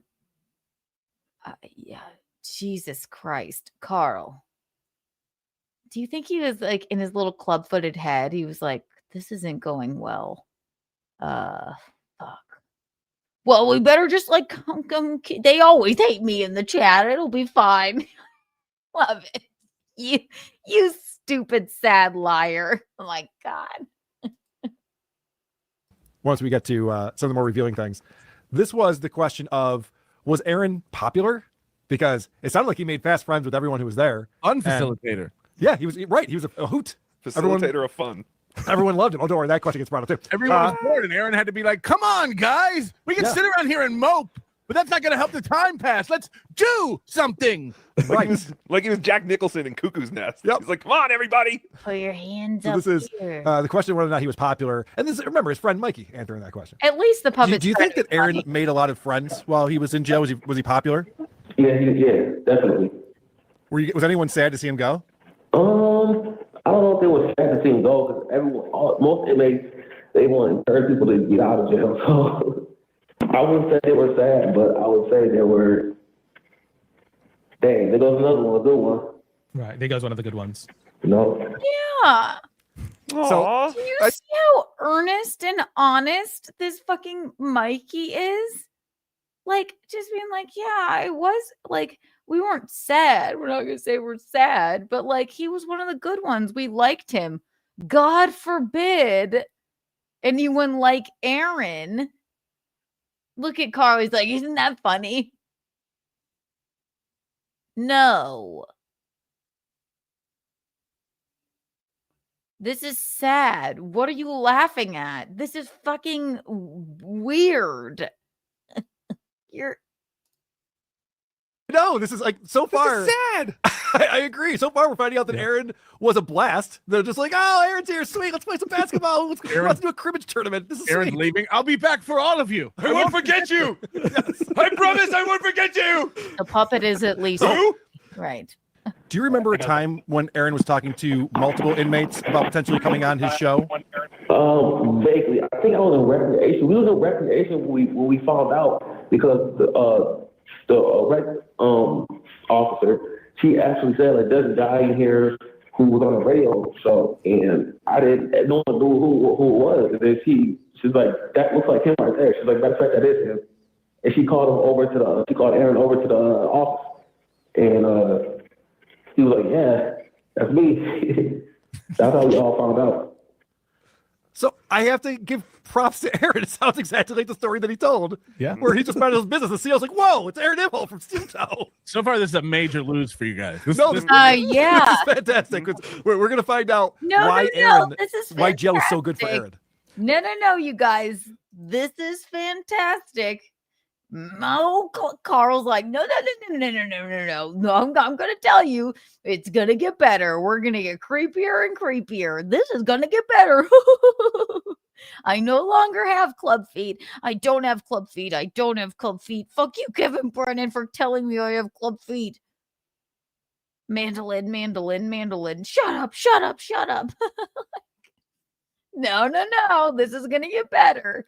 This is awful.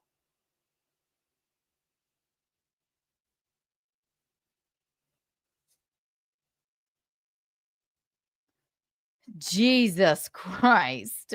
There's actually a big reveal here because I was really impressed that Aaron was not exaggerating these stories. So far, he was good at basketball. He was beating everyone. They called him Larry Bird. He's making friends. Okay. First of all, Ryan Nazares, thank you so much for the $19.99, darling. Aaron is gay. Confirmed. Yes, maybe. But we love the gays around here. Does this have to do with the biblical reference? I can't tell. Aaron made friends in jail. He makes, you know what? He makes lemons into lemonades. All right? 1 trillion Kiki bucks for you. No, he spent 8 days in jail and he made the best of it. All right? What are we gonna do? What are we gonna do? Here's what I wouldn't do. Do what they're doing right now. Absolutely unbelievable. I can't even believe it's happening. It's unlike anything I've ever seen. We're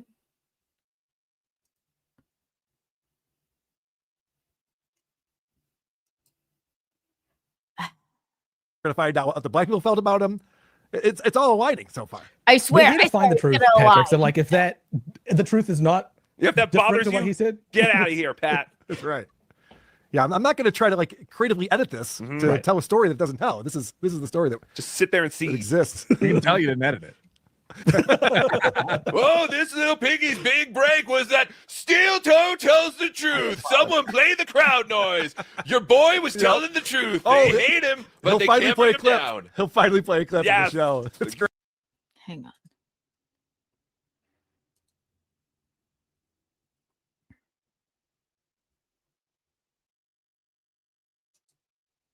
I just hate that, like, thank you for this clip, but like, I just don't even like that this, whatever. I guess they've already done it. I just don't even like that the guy's freaking picture is there. That makes me like that. It's so icky to me. Ugh. This is meant to make fun of them, Mikey, if you ever see this. Not you. You were nothing but lovely.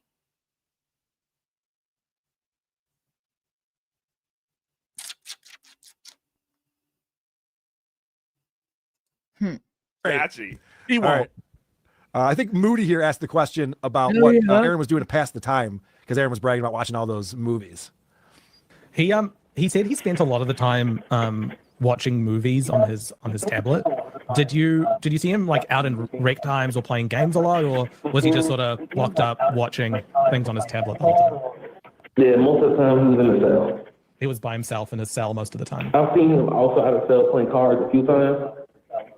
Yeah, I've seen him outside the cell a few times, but not often. Right. So Aaron was kind of a loner, it seems like. He was really excited about The Big Short. Mikey stinks. Did you guys ask him about Aaron's bathroom habits? Oh, we did, but he didn't have any visibility to that because he's on a separate floor. Mikey was on the first floor. Aaron was on the second floor. There's some segregation going on that we'll get into momentarily. But we wanted to ask Mikey about would he want a guy like Aaron to represent him? Because as we know, Aaron came on and said, I'm going to become an attorney and I'm going to help these people out. And so we wanted to know if Mikey would accept help from Aaron for his legal needs. Did he ever talk to you about your need for a competent attorney or any way that he could help you with being an attorney or helping you with your case? Not that I can recall. Did you talk to him about injustices and how you needed better representation? Oh, yeah, I did. Look at Karl's shitty, sad worm face. Just look at him. He's like, this is going to be good. What we did here is good. This is disgusting. Karl, you're not going to be known for your club feet anymore. You're going to be known for this, which is fucking repulsive. You don't have club feet anymore. But Karl, you need...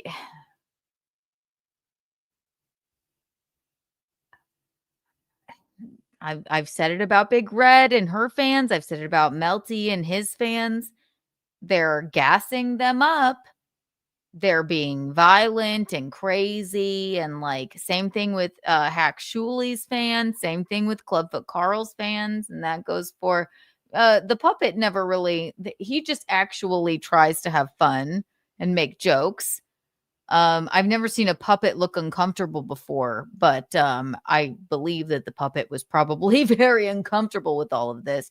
And then the virgin with a unibrow over here thinking that this would be a good look. But you rile each other up, your fans rile you up, and then they go nuts and thinking that this would be a win for anybody. I guess except for Aaron is unbelievable. And his face says it all. Look at you, Karl. Look at yourself. Aren't you embarrassed? You should be if you're not.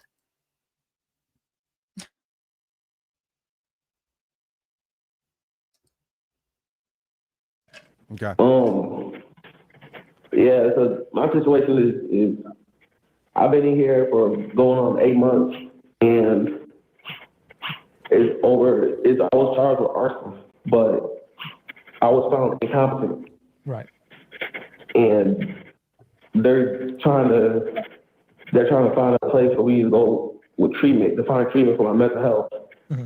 But without violating my rights, they're not doing it. Right. Because truly, I don't even feel right playing this anymore.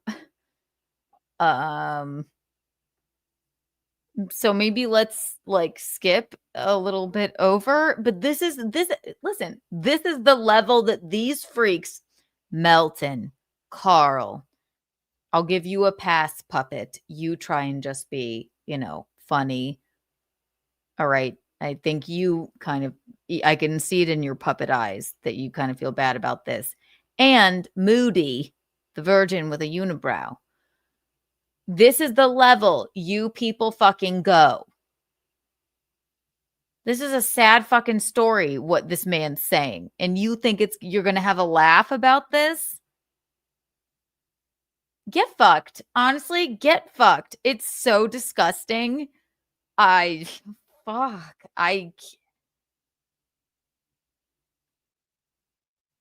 Karl.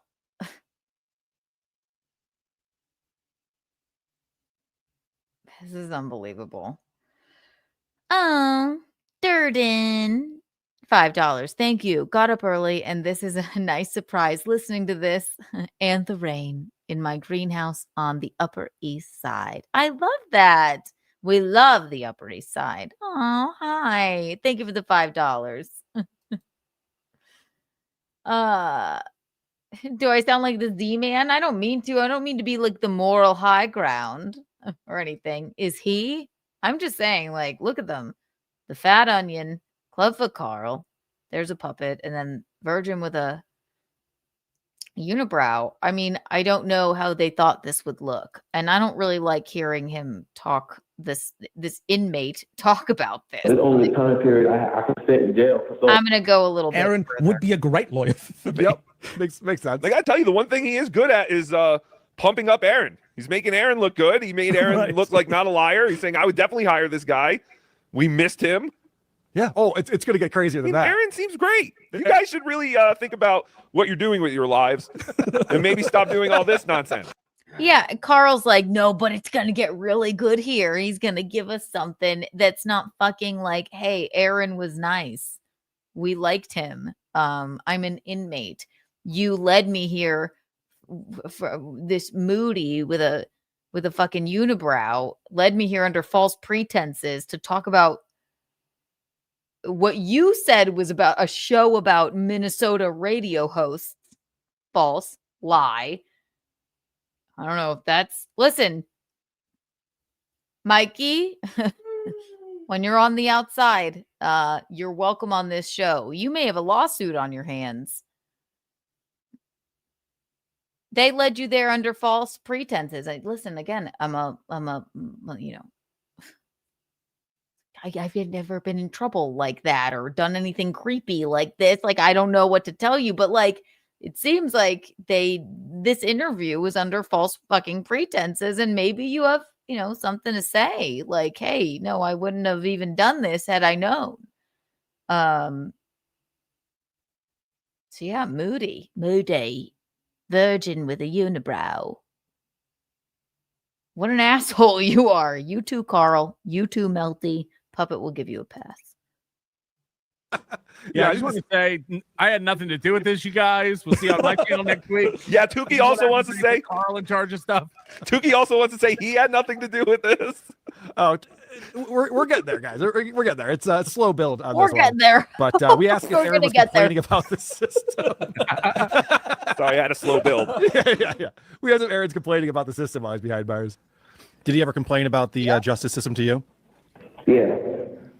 Do you remember him complaining specifically about the judge or the prosecutor in his case? I vaguely remember him talking about both. Okay, so he's in there complaining about the judge and the prosecutor, and we That also I'm asked if he would ever talk about people like. No, you fucking snaggle-toothed bitch. He says, I vaguely remember him talking about both.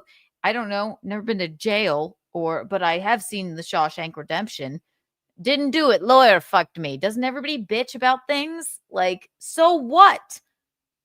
So what, you snaggle-toothed little cuck? Like, what the fuck are you even trying to prove here? This is uncomfortable for everyone involved on the screen. This is unbelievable. Nick and Kayla and April. I wanted to know what kind of stories he's telling because he's always rehashing these tales from his life. Did Aaron ever mention the names Nick or Kayla or April in jail? I think he mentioned a girl named Kayla. He mentioned Kayla. Oh no! Do you remember anything that he said about Kayla? You mean he said in the privacy of his cell something about Kayla? Okay. And they're like, yeah, we're going to get him. You guys look like freaks. I don't want to even, this is really hard to even listen to or watch. Let's try and go to the end here. Like, Has to put up a front, be a different guy. He's shock jock Aaron. He's confrontational. He knows everything. He's a know-it-all. He goes into jail and lets his guard down. It's just a guy. He's just Aaron Imholte. Turns into a Girl Scout. Oh, He's I handing out downloaded cookies. it. Yeah, he's handing out cookies to people. He's being nice. He's teaching people how to play cribbage. He's a totally different person. The internet stress is not there. The gold stress is not there. Yep. It's like, that's a relief for him. And to the point where he's got aura in jail. He actually has, I wrote this out in my notes, likability. This is something that he completely lacks on his show. He's so unlikable. Jail! In jail, all of a sudden, he's happy-go-lucky. Hey, let's all get along. Hanging out with black people, cracking up black people, the people that he makes fun of nonstop on his show that he hates. And now he's just like easy, get along, likable Aaron Imholte. If Aaron doesn't start his show Monday in a dashiki and drum and bass music, he's really missing out on an opportunity. He has an opportunity to branch out to a new audience. Yeah, maybe Ry Gaza is writing a bit for him as we speak, sending the email. I was hoping when you mentioned racial makeup, they talk about him being in blackface. That would be racial makeup. So this is, I think, the biggest takeaway and something that we've been saying, and Patrick, you have been saying this for years now, and I think this proves it. It sounds like he really felt free in jail. Yeah, probably relieved the stress of that pressure he had outside. Have you seen that with other inmates where they actually relax when they're in jail? I've heard. I honestly, I can't listen to this. It's like there's, yes, confirmation of a lot of the I'm sorry, I can't listen to this like completely honest and earnest fucking inmate be like, oh, like he was led there under false pretenses. It just feels fucking dirty. They should all feel fucking dirty. It's gross. I'm not even gonna play any more of the clip. Let's just go to the end of the actual this Little Piggy stream where, and it's still up. I mean, my god, I don't know why. Let's see where Moody, the virgin with the unibrow at the end, starts bringing up, he's like, okay, that didn't go well, so I'm gonna bring up his rap sheet. I'm only playing this because it's like, you need to know what fucking level of freaks these people are.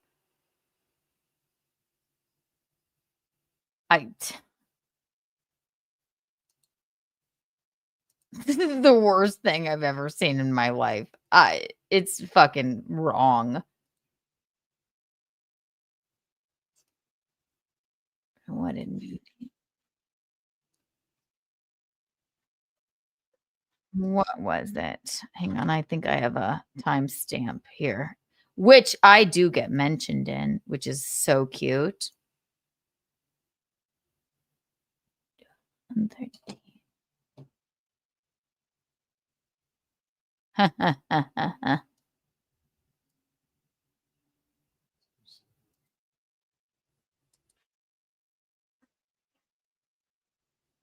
All right, let's go from here. Psychos, these people are. All of them. The lot of them.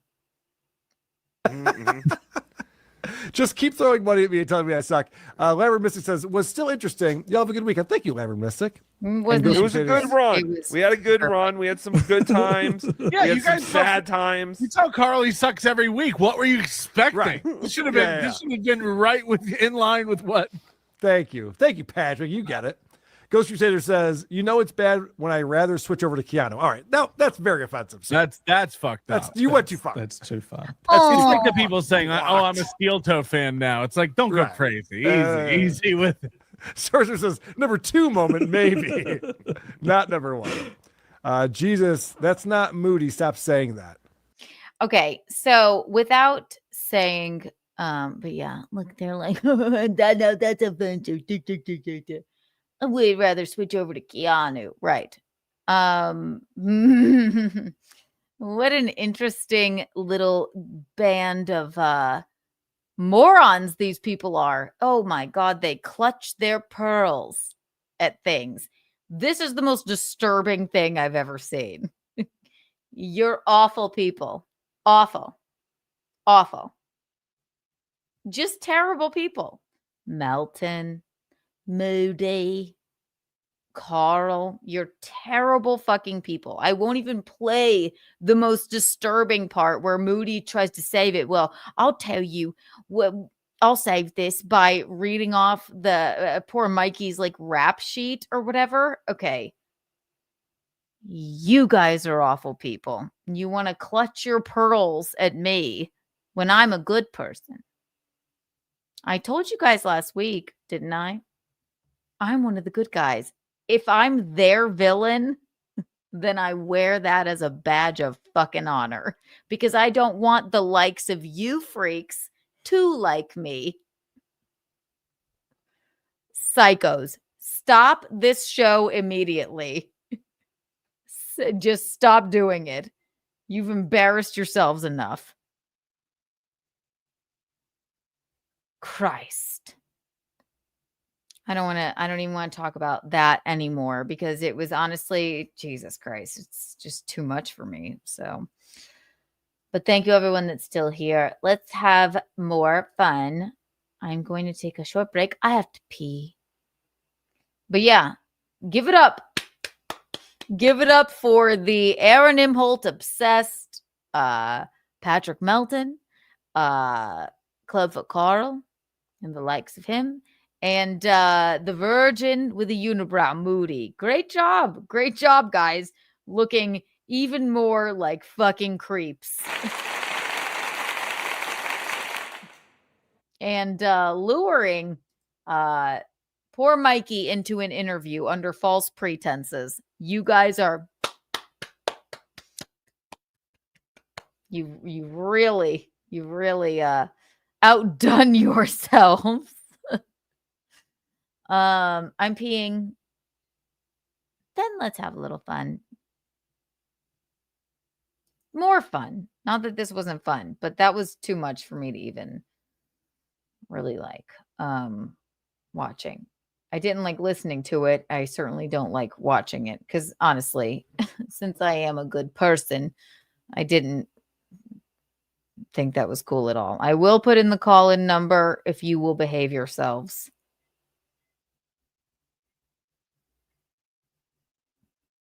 But first I have to pee. Bum, bum, bum, bing, bing. What do I play you whilst I'm away? How about a nice...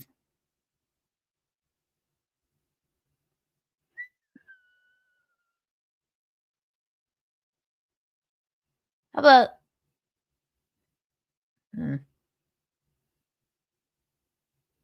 We haven't watched this one in a while. Inside Edition. Was doing a podcast when shots rang out and she ducked for cover. Here's what happened. A shocking moment is about to unfold live on a podcast. The host, a stand-up comic, is wearing glittery devil horns. She's wrapping up her show. Suddenly, gunshots. Then more.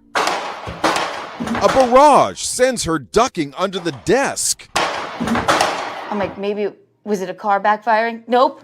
And then I went, okay. 30-year-old Keanu Thompson stayed down, not knowing if the bullets were coming her way. I'm not sure what's happening. You can hear a woman scream. Oh my God. As the podcaster hid under the desk, she called a friend who was inside the bar. I'm terrified. What the is that? Unsure what to do, at one point, she uses a chair as a shield. Did you see anybody out there?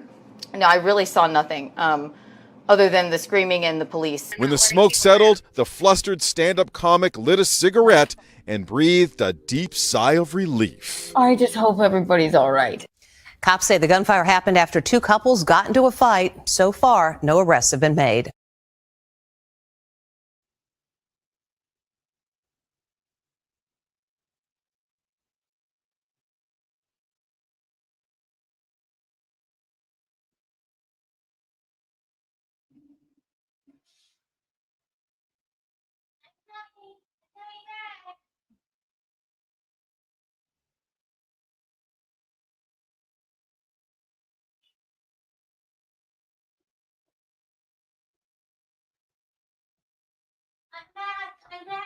I'm here. My darling. I love you.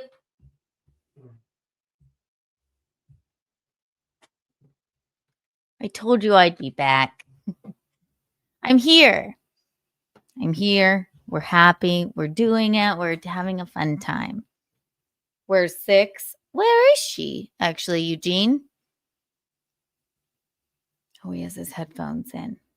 Anyway, well, that's a lot of what I wanted to cover tonight, but why not have a little more fun, right? Are we having a good time? I would like some Skittles. Oh, God. As much as I love all of the Skittles that all the fans send, I can't get how someone sent us 9 pounds of them. 3 3-pound bags of Skittles. So for now, we can't take any more Skittles. If I could give them to you, I would. I certainly would. What did I want to show you for funsies? Speaking of the cat, let me show you something.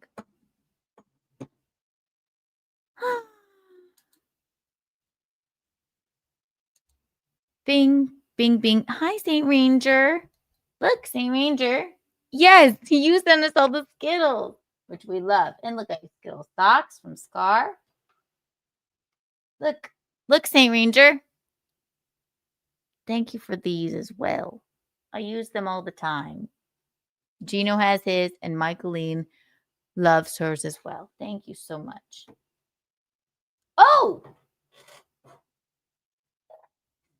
And this. I learned a new song today on the kalimba.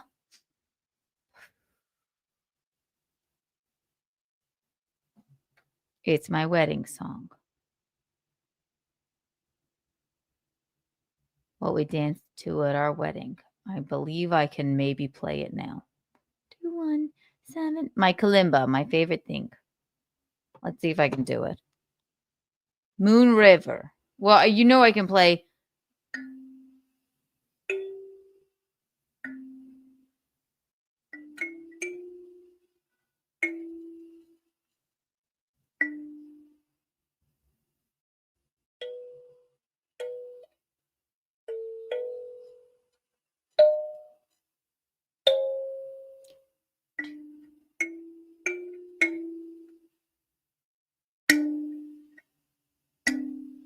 That one's my greatest hit. Or I could do.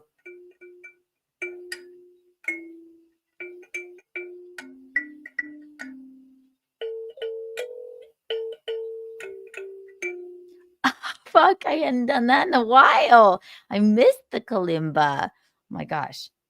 But today I took the time, I took a deep breath, and I learned Moon River. But I have to see the notes. God, I should have been. I wish I were musical. Okay, ready? No. Moon river. Moon. Nope.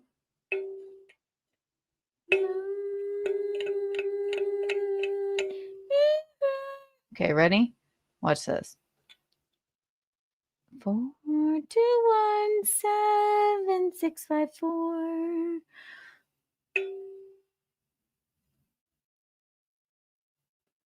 Nope. Okay.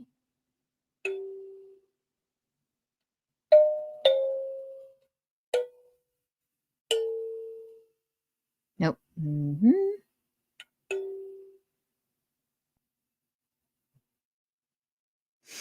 I'm getting nervous. Okay. We have a band. We're literally in a we have a band, the Butt Rug Babies. So I'm learning, right, kids? Play Funky Town I would have to learn it. Funky Town. How does that go? That must be easy to learn. I bet I could look it up and play it on the kalimba. God, now I can't think of it because I'm thinking of Moon River. Funky Town. Wait, ready? Okay, here we go. Not Funky Town, but we're gonna do Moon River. Ready? Okay. But also this one, this sheet of this is a little bit different than what I have. So it takes me a minute. And also this is Moon River is intermediate. Kalimba playing. Do you know what a kalimba is? If you don't, this is it. And again, watch. I'll play you the one I know. Oh no. Wise men say only fools rush in.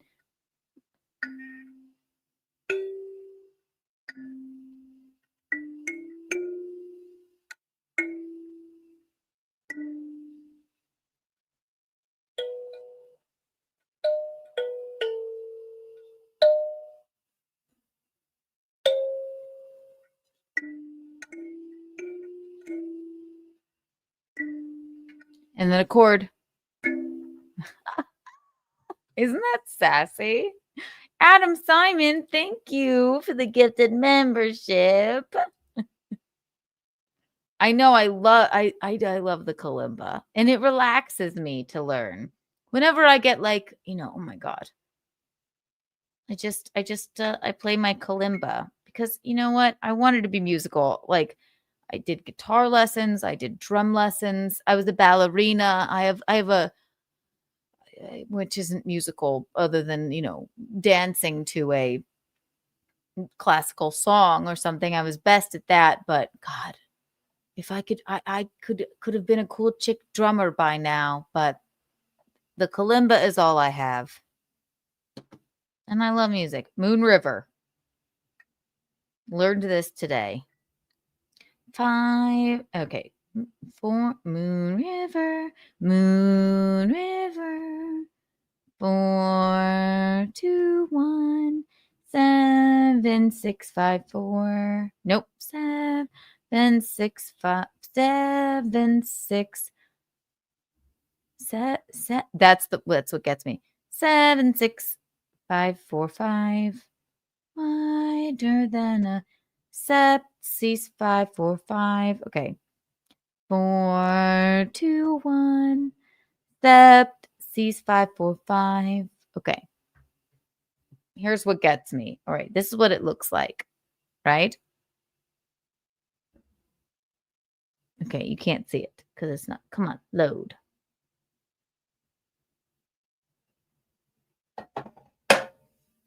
It says 4, 2, 1, but 7, and I like to go with the lyric. Moon River, wider than a mile.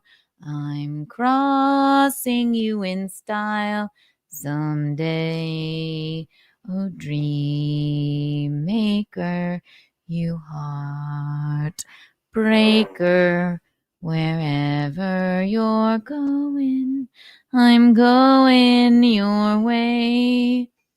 Two drifters off to see the world. There's such a lot of world to see. We're after the same rainbow then, waiting round the bend. My huckleberry friend, Moon River and me. But the problem is, if I go 4, 2, 1, that's Moon River. Wider. What's that? Yeah, I know. I learned it on the kalimba today.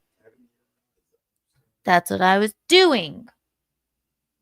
Moon River. But if I say 7, so then I say it in French. So I go 4, 2, 1, sept, cease. Because that's 7 in French. Sept, cease 5, 4, 5. And that helps me. Because it's 2 syllables. 7 is 2 syllables. Does that make sense? So if I go 4, 2, 1, sept, cease 5, 4, 5. 1 sept, cease 5, 4, 5. 1, 2, 3, 1, 5, 3, 2, 1, 5, 3, 2, 1, 3, 5, 1 sept, cease sept, 6, 5, 6. All right, here we go. Let's try it. 4, 2, 1, sept, cease 5, 4, 5. Okay, here we go. Am I bothering you? What? We're learning the kalimba. Am I bothering you? Not at all. Okay, good, because you know what? 4. Okay, ready?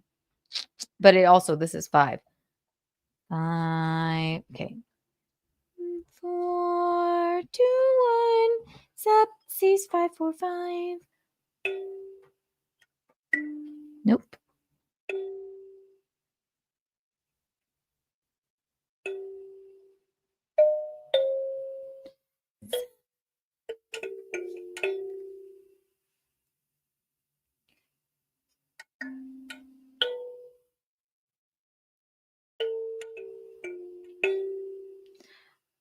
Someday 3, 1, 5, 3.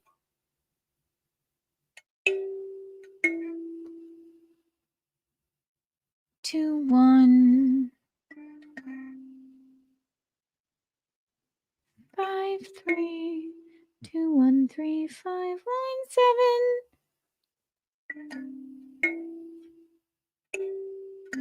Nope.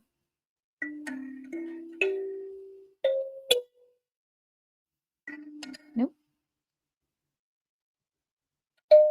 Nope. Okay, let's start it over. Here we go. Ready? All right, here we go. I have to have my music like a piano player right in front of me. Here we go.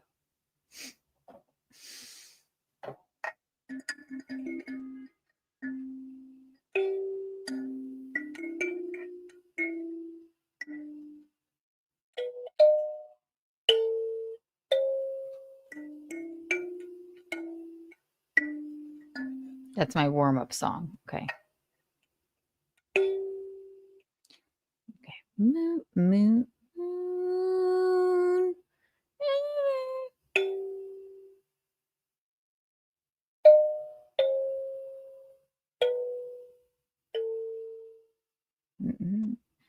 Sepsis 5, 4, 5.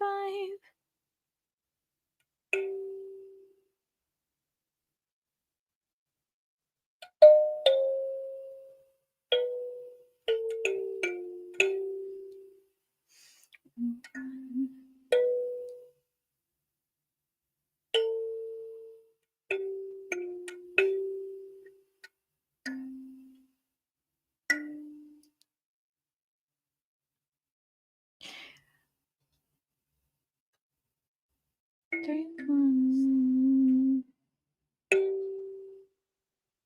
Nope. 3-1. Oh, dream maker. 3-1-5-3.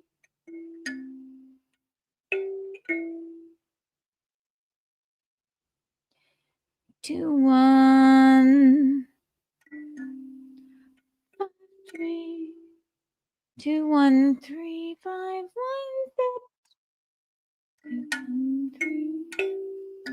Nope. Nope.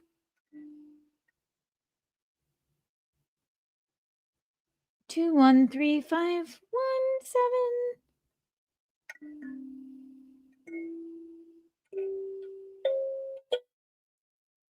6-7-6-5-6.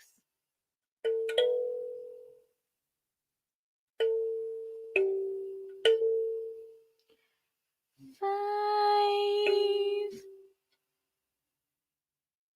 2-1,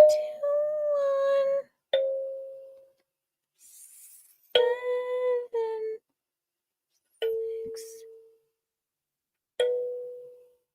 Nope. Wherever you're going, I'm going your way. You have to admit, it's pretty good for learning it today. Proud owner of a Gibson Les Paul studio over here. Oh, look at that. We love a Les Paul. In my studio at Tom's house,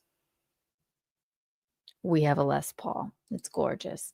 Sorry, am I bothering you? I know. I don't think I am. Thank you, Adam, for the gifted membership again. I didn't get good till I got a Gibson. Yeah, see? And also, I don't know how to tune this, so it might be not quite right. Let's play the beginning. All right, my warm-up song one more time.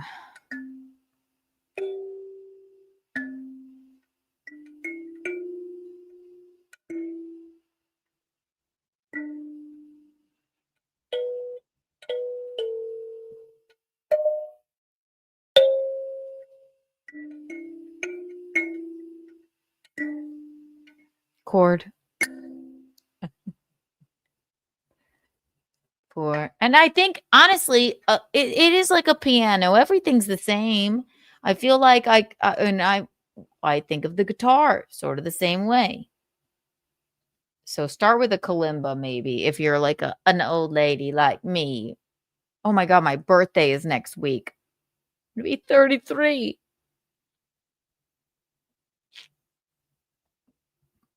What am I going to do for my birthday? I'm in November the 13th, 1992 born Scorpio. I was born on Friday the 13th. All right, Moon River. Let's try. 4, 2, 1. Sepsies 5, 4. Nope, that is not. I'm doing it wrong. 4, 2, 1. 7, 5, 4, 5. Moon, moon, moon, wider than a mile.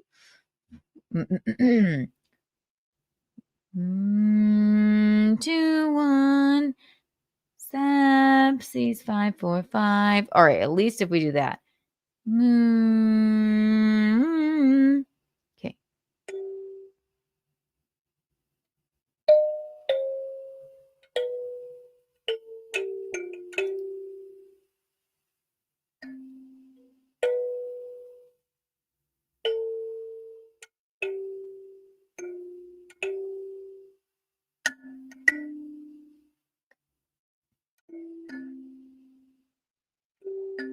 Mm-mm.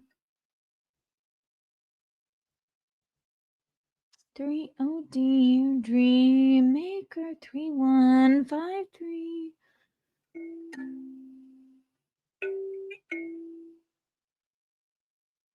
2-1. 5-3. 2-1-3-5-1.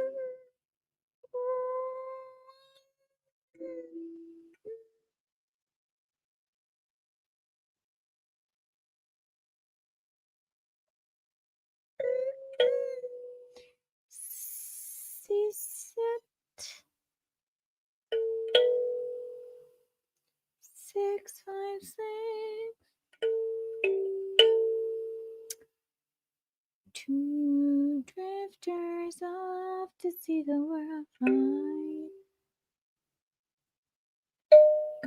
Nope.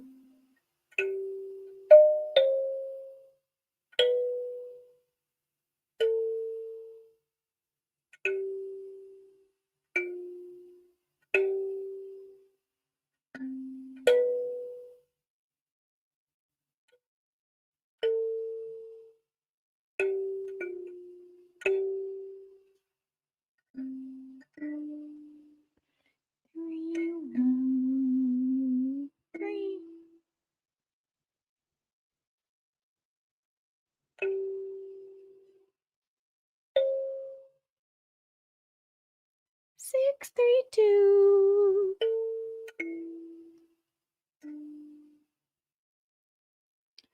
Seven, 6.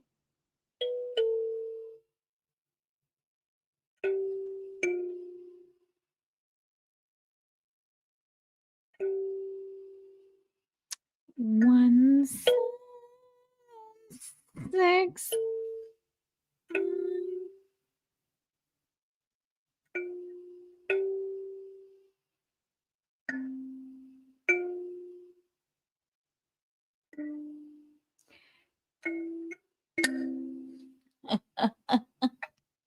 Did that sound at all like it was? Thank you. I know. I did it. Yes. Yay. We did it. Oh, should I open the phone line? Okay, legend. I'll open it if you behave yourselves. Remember when we started? No, now this is just Kalimba talk. But then everybody called in and they were rude. And well, no, then we couldn't get off the phone. Behave yourselves. The first call that is rude, I'll have my thing on the dial. Now I'm obsessed. 4, 2, 1, steps. Nope. Mm-mm.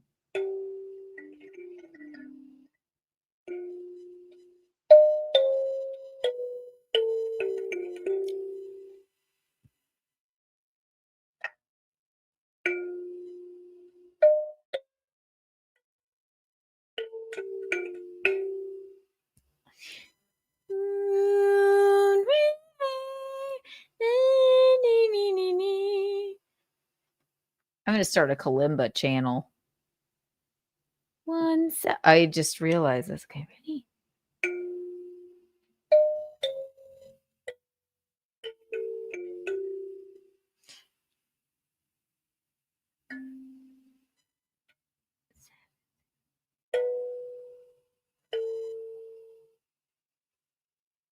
I'm crossing you in style. 1, 7, 6, 5, 4, 5, 1.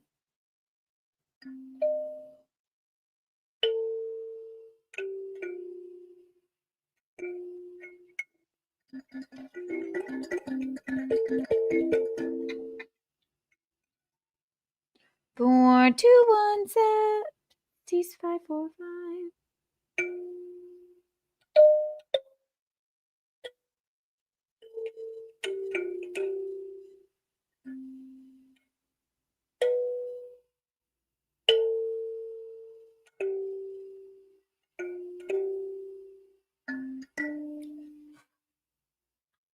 Isn't it good? It's so good.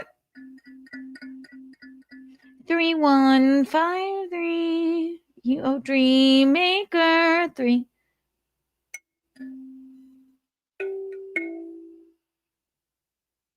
Two, 1, 5, 3. 2, 1, 3, 5, 1, set. 2, 1, 3, 5, 1, 1. C, sept, C, 5, C's.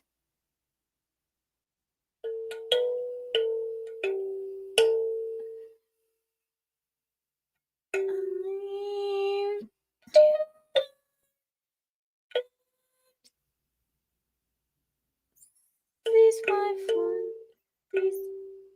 Nope.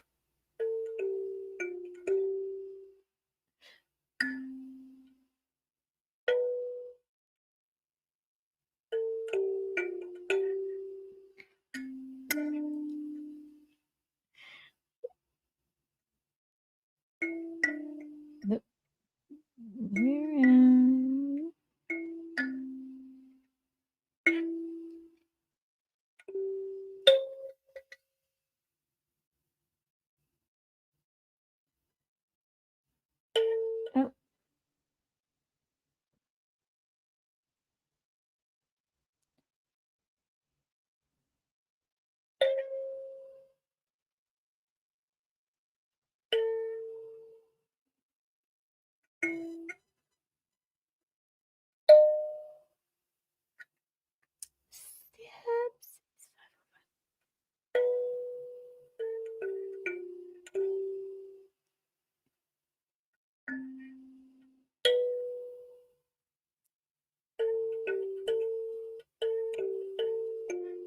Nope. 172.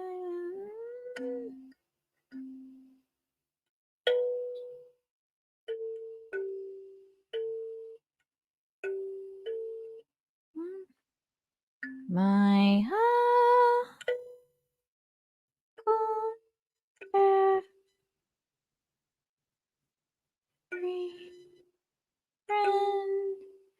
moon and me.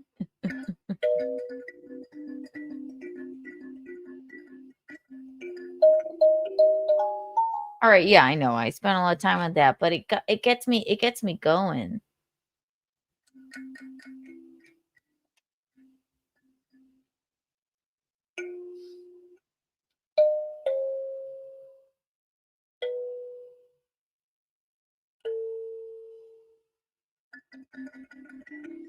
We love a kalimba moment. The kalimba, ladies and gentlemen. This is what happens. It's distracting because it's like fun. All right. Listen.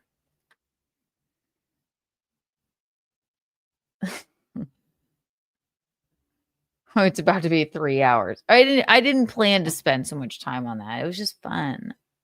So it's a fun thing to do. What else did I have on the thing I wanted to say?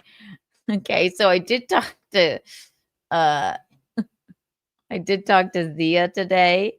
Not about this, but these AI videos are out of control. Absolutely out of control. I talked to Zia today. We know her. We love her. Again, she was kind of thanking me for, and I said to him, please, fuck Shuli. My God. And we were just kind of talking about like how ridiculous it is that even Shuli is so rude to us and she doesn't understand it. And honestly, I don't understand Shuli's hate for me either. But it brought me to this, which I didn't even look at this message on Instagram. And I saw this the other day. The AI is out of control. I saw Zia in the message and I went, what is this? And it was, now I have to find it. Oh my God, come on. Oh. They said, I made a 10-minute tickling video between you and Zia.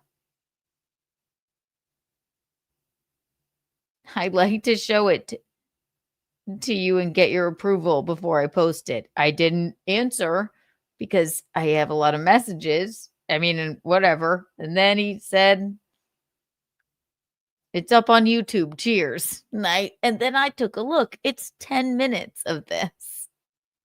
And it is wild. I don't even know if King.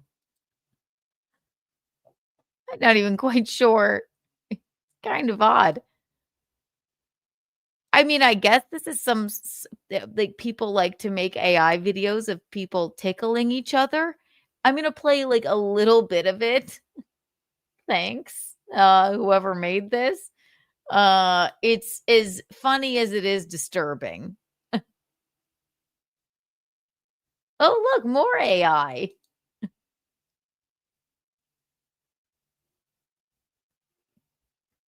Look, somebody just made minutes ago.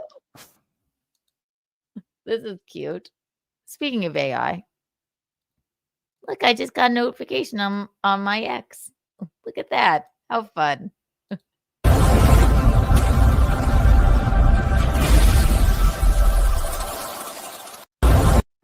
That's sassy, isn't it? Oh my God. Okay, yeah, so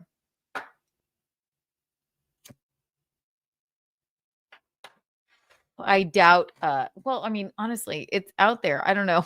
I meant to send it to Z and be like, this is so disturbing, but also kind of funny. So let me send it to myself. What is it? Or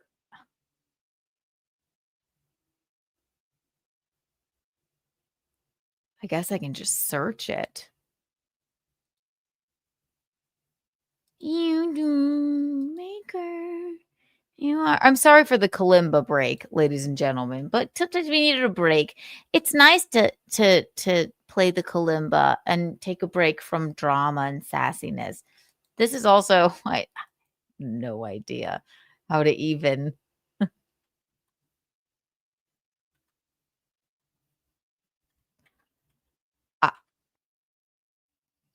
and I guess now how do I find it?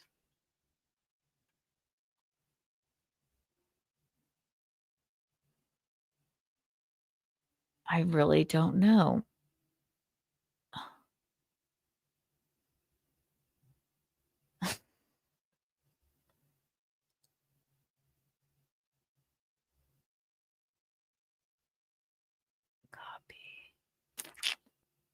We're after the same.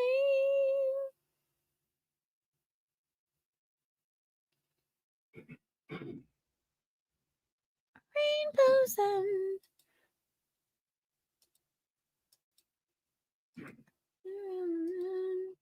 my moon river and me. Okay. I watched it. It was 10 minutes long and it has now been removed for violating policy, which I figured I would have only there wasn't any nudity in it, obviously, but it was the most realistic AI versions of Zia and I that I've ever seen, and it was staggeringly fucking creepy. So I'm glad YouTube removed it. I would have only played like 5 or 6 seconds of it because it was so disturbing. But it was like, I don't know what that community is. I don't understand it. I thought it was funnier than creepy, but creepy nonetheless. So I actually am glad it's been removed. I did not report it. But I may have. So there you go. And it's weird. And then the man, I didn't even realize the messages. He asked me, and I, of course, would have said, don't do that, probably. And then he went, oh, it's up. And then I watched it, and it was horrifying. So there you go.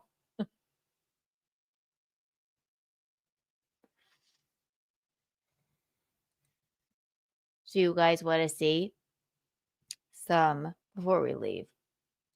Now I just want to play my kalimba. Oh God. And then I have, oh, all right, I'll save it. I could do a little bit more drama, but I think I'll save it.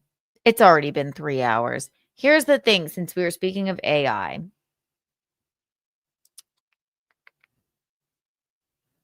I never got to show you guys these photos.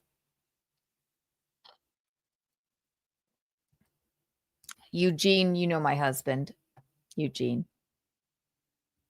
I really just want to get back to my kalimba now. My husband, Eugene, you know him, you love him. I don't know how he did this. He's gay, but he has a special connection to classical music. There's many things that are interesting about him. I don't know how he has this on his phone, but all of his ads have an AI version of him in them. I don't know if he signed up for something and didn't realize it. Yes. We will be there tomorrow for a short while. Yeah, so I don't know if I'm looking forward to it, but yep, Gino and I will be on there. We told Ethan we would, so and Ethan's he's been nothing but nice to me, and there's a lot going on, more drama than you can even, my God, more drama than you could even realize, which he's gonna reveal tomorrow. But and fuck, you know what? Fuck Mersh. You know what? You wanna lie in bed with the fucking people that for a little super tip moment, the lawsuit waiting to happen, known as super tips. And then come after us for no reason. We've been nice to Mersh. So, yeah, we said we'd stop by. So that's the question. Yeah. And there you go. There you go. You got it. All right. Hang on. Watch this. Taking out the call-in number. I can't even think. I'm still so disturbed by what we watched. I'm like, my God, let's try and lighten this up. So, yes, back to AI. This fucking creepy video that I was going to show you a bit of before it gets too fucking insane. Now it's been taken down because he didn't ask. Nobody gave permission for that. I was going to send it to Z and be like, this is disturbing. And it was like, I mean, it looked like oddly realistic, but then also like bizarre. I don't know. It was weird, and it's been taken down. Thank God. But my husband Eugene has something on his phone. All of his ads have him in them now. And I don't know, he must have clicked some sort of button because this is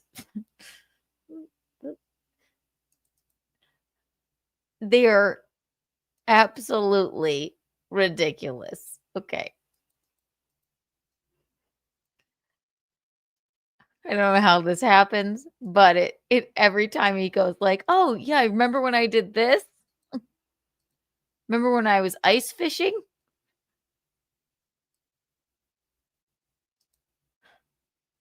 Believe me, there's more.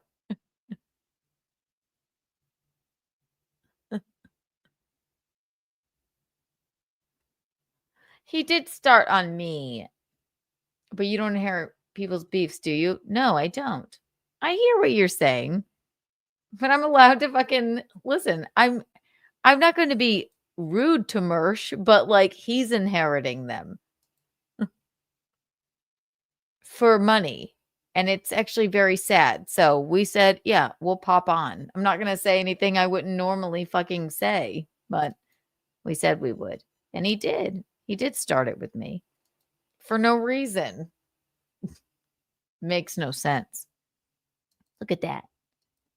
There's Gino. Remember when he went ice fishing with in his jacket, his glasses? Remember when Gene sat in the back of a truck with a cheese board? I love that one too. He really, it's Paul Sabongui. Not, it is interesting. Look how happy he looks. So imagine all of your ads are with you in them. Wild. Remember the time Gino and I went to a dairy farm with a bunch of cows? Look how happy he looks. Isn't that sassy? This AI is too much. I don't know what he did.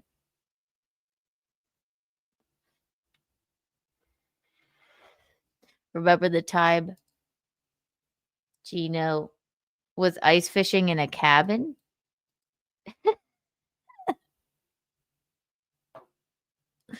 Isn't he cute? It really does look like him. It's not to be fucked with. And if he didn't click a button and like download some app or something on accident, then this is terrifying. And also, what are they selling? Also, I do love the sock on the ice moment.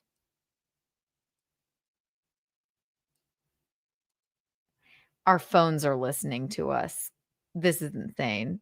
It's wild. Araya, it's too much. I know. Remember that time that he was sitting on the hay? Sewing his own saddle? I don't know what they're selling.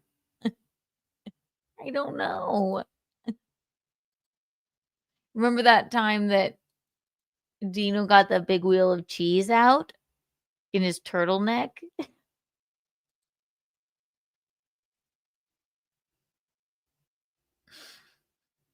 It is causing mental psychosis. I watched 10 minutes of me and Zia. I'm so glad it was taken down. I was going to show you 5 minutes of it. I watched maybe 2 minutes of it. I'm so glad it was taken down because it was disturbing. There wasn't any nudity or like anything weird, but it was like, what in the hell is this?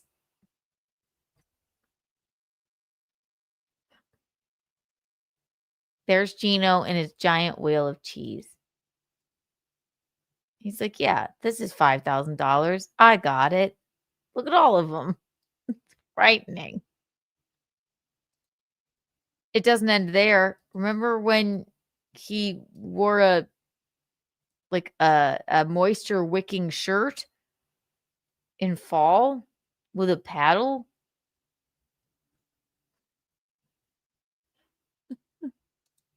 It's confusing. It's confusing us all. It's frightening. And then when Gene was by an unidentified bridge, look at him. In some very nice boots. It looks too much like Gino. How is that different? Then look at him. Look at him. How is that different? He's gay, but he has a special connection to classical music. There's many things that are interesting about him. I don't know. It is.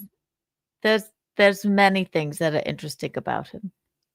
I especially like the wheel of cheese moment.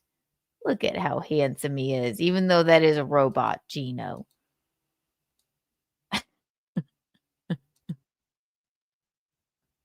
I have no idea how these started turning up on his phone, but they are. And we're here for it. So, without further ado, we're ending. Well, all right, I'll play you one more. Let's see if I can, now that it's sunk in, let's see if I can play Moon River one more time. Then we're leaving because it's been too much fun tonight. We love you. All right, watch this. Watch this. Watch this.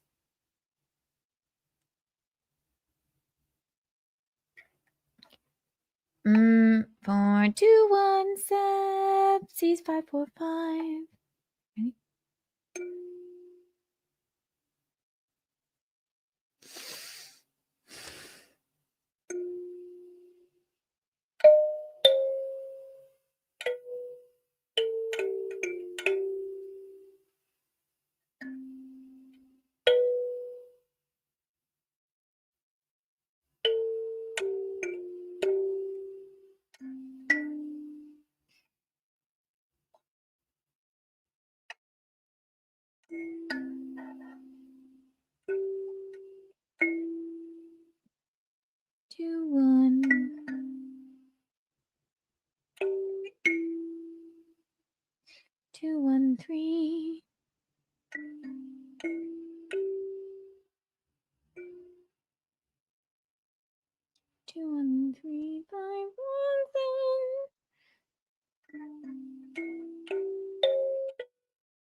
Two drifters.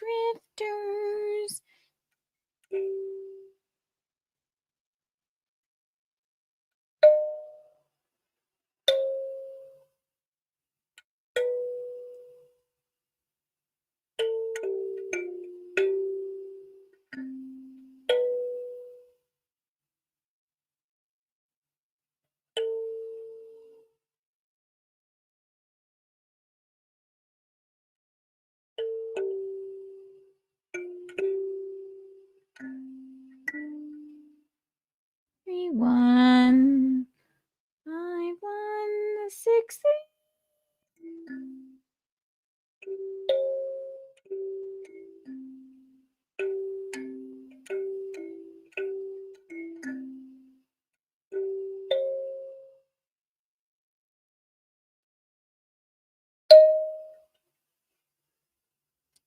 6, 5, 4.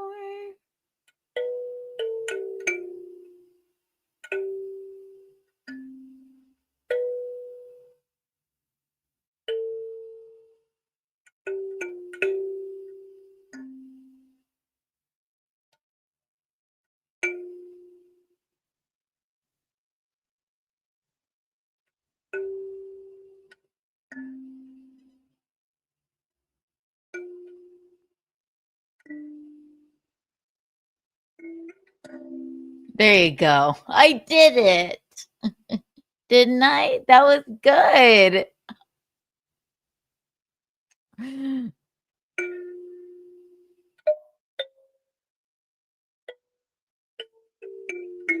Oh, fuck. See? One more time.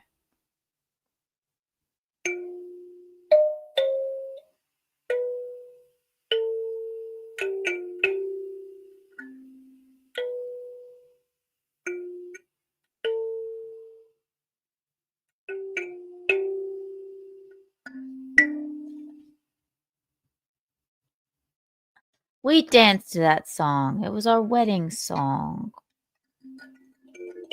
You dream maker, you heartbreaker, wherever you're going, I'm going your way. Two drifters off to see the world. Good night, ladies and gentlemen. You guys, the eel tips, the cat's pajamas, and the bee's knees.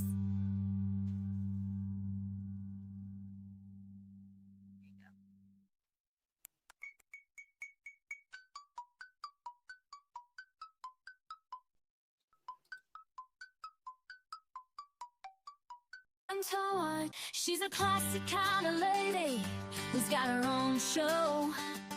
I love to tune in to see her, a girl you want to get to know. She's got an attitude. Thank you so much, everyone. Jay Warren, thank you for being a member. New Keanu cast tonight. I'll premiere it for you.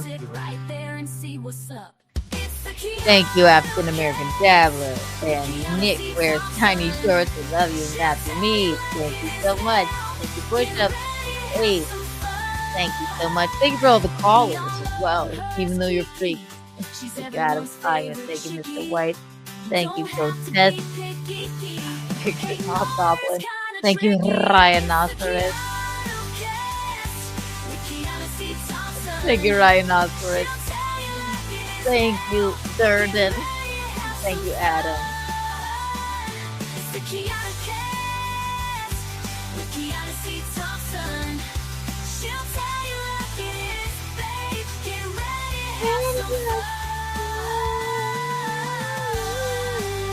Again, eel tips, cat's pajamas, and the bee's knees. Cooking with Kiki this weekend. Fuck you, you weird people that did that to poor Mikey. All right, you guys are the eel tips, cat's pajamas, and the bee's knees. Kiki out.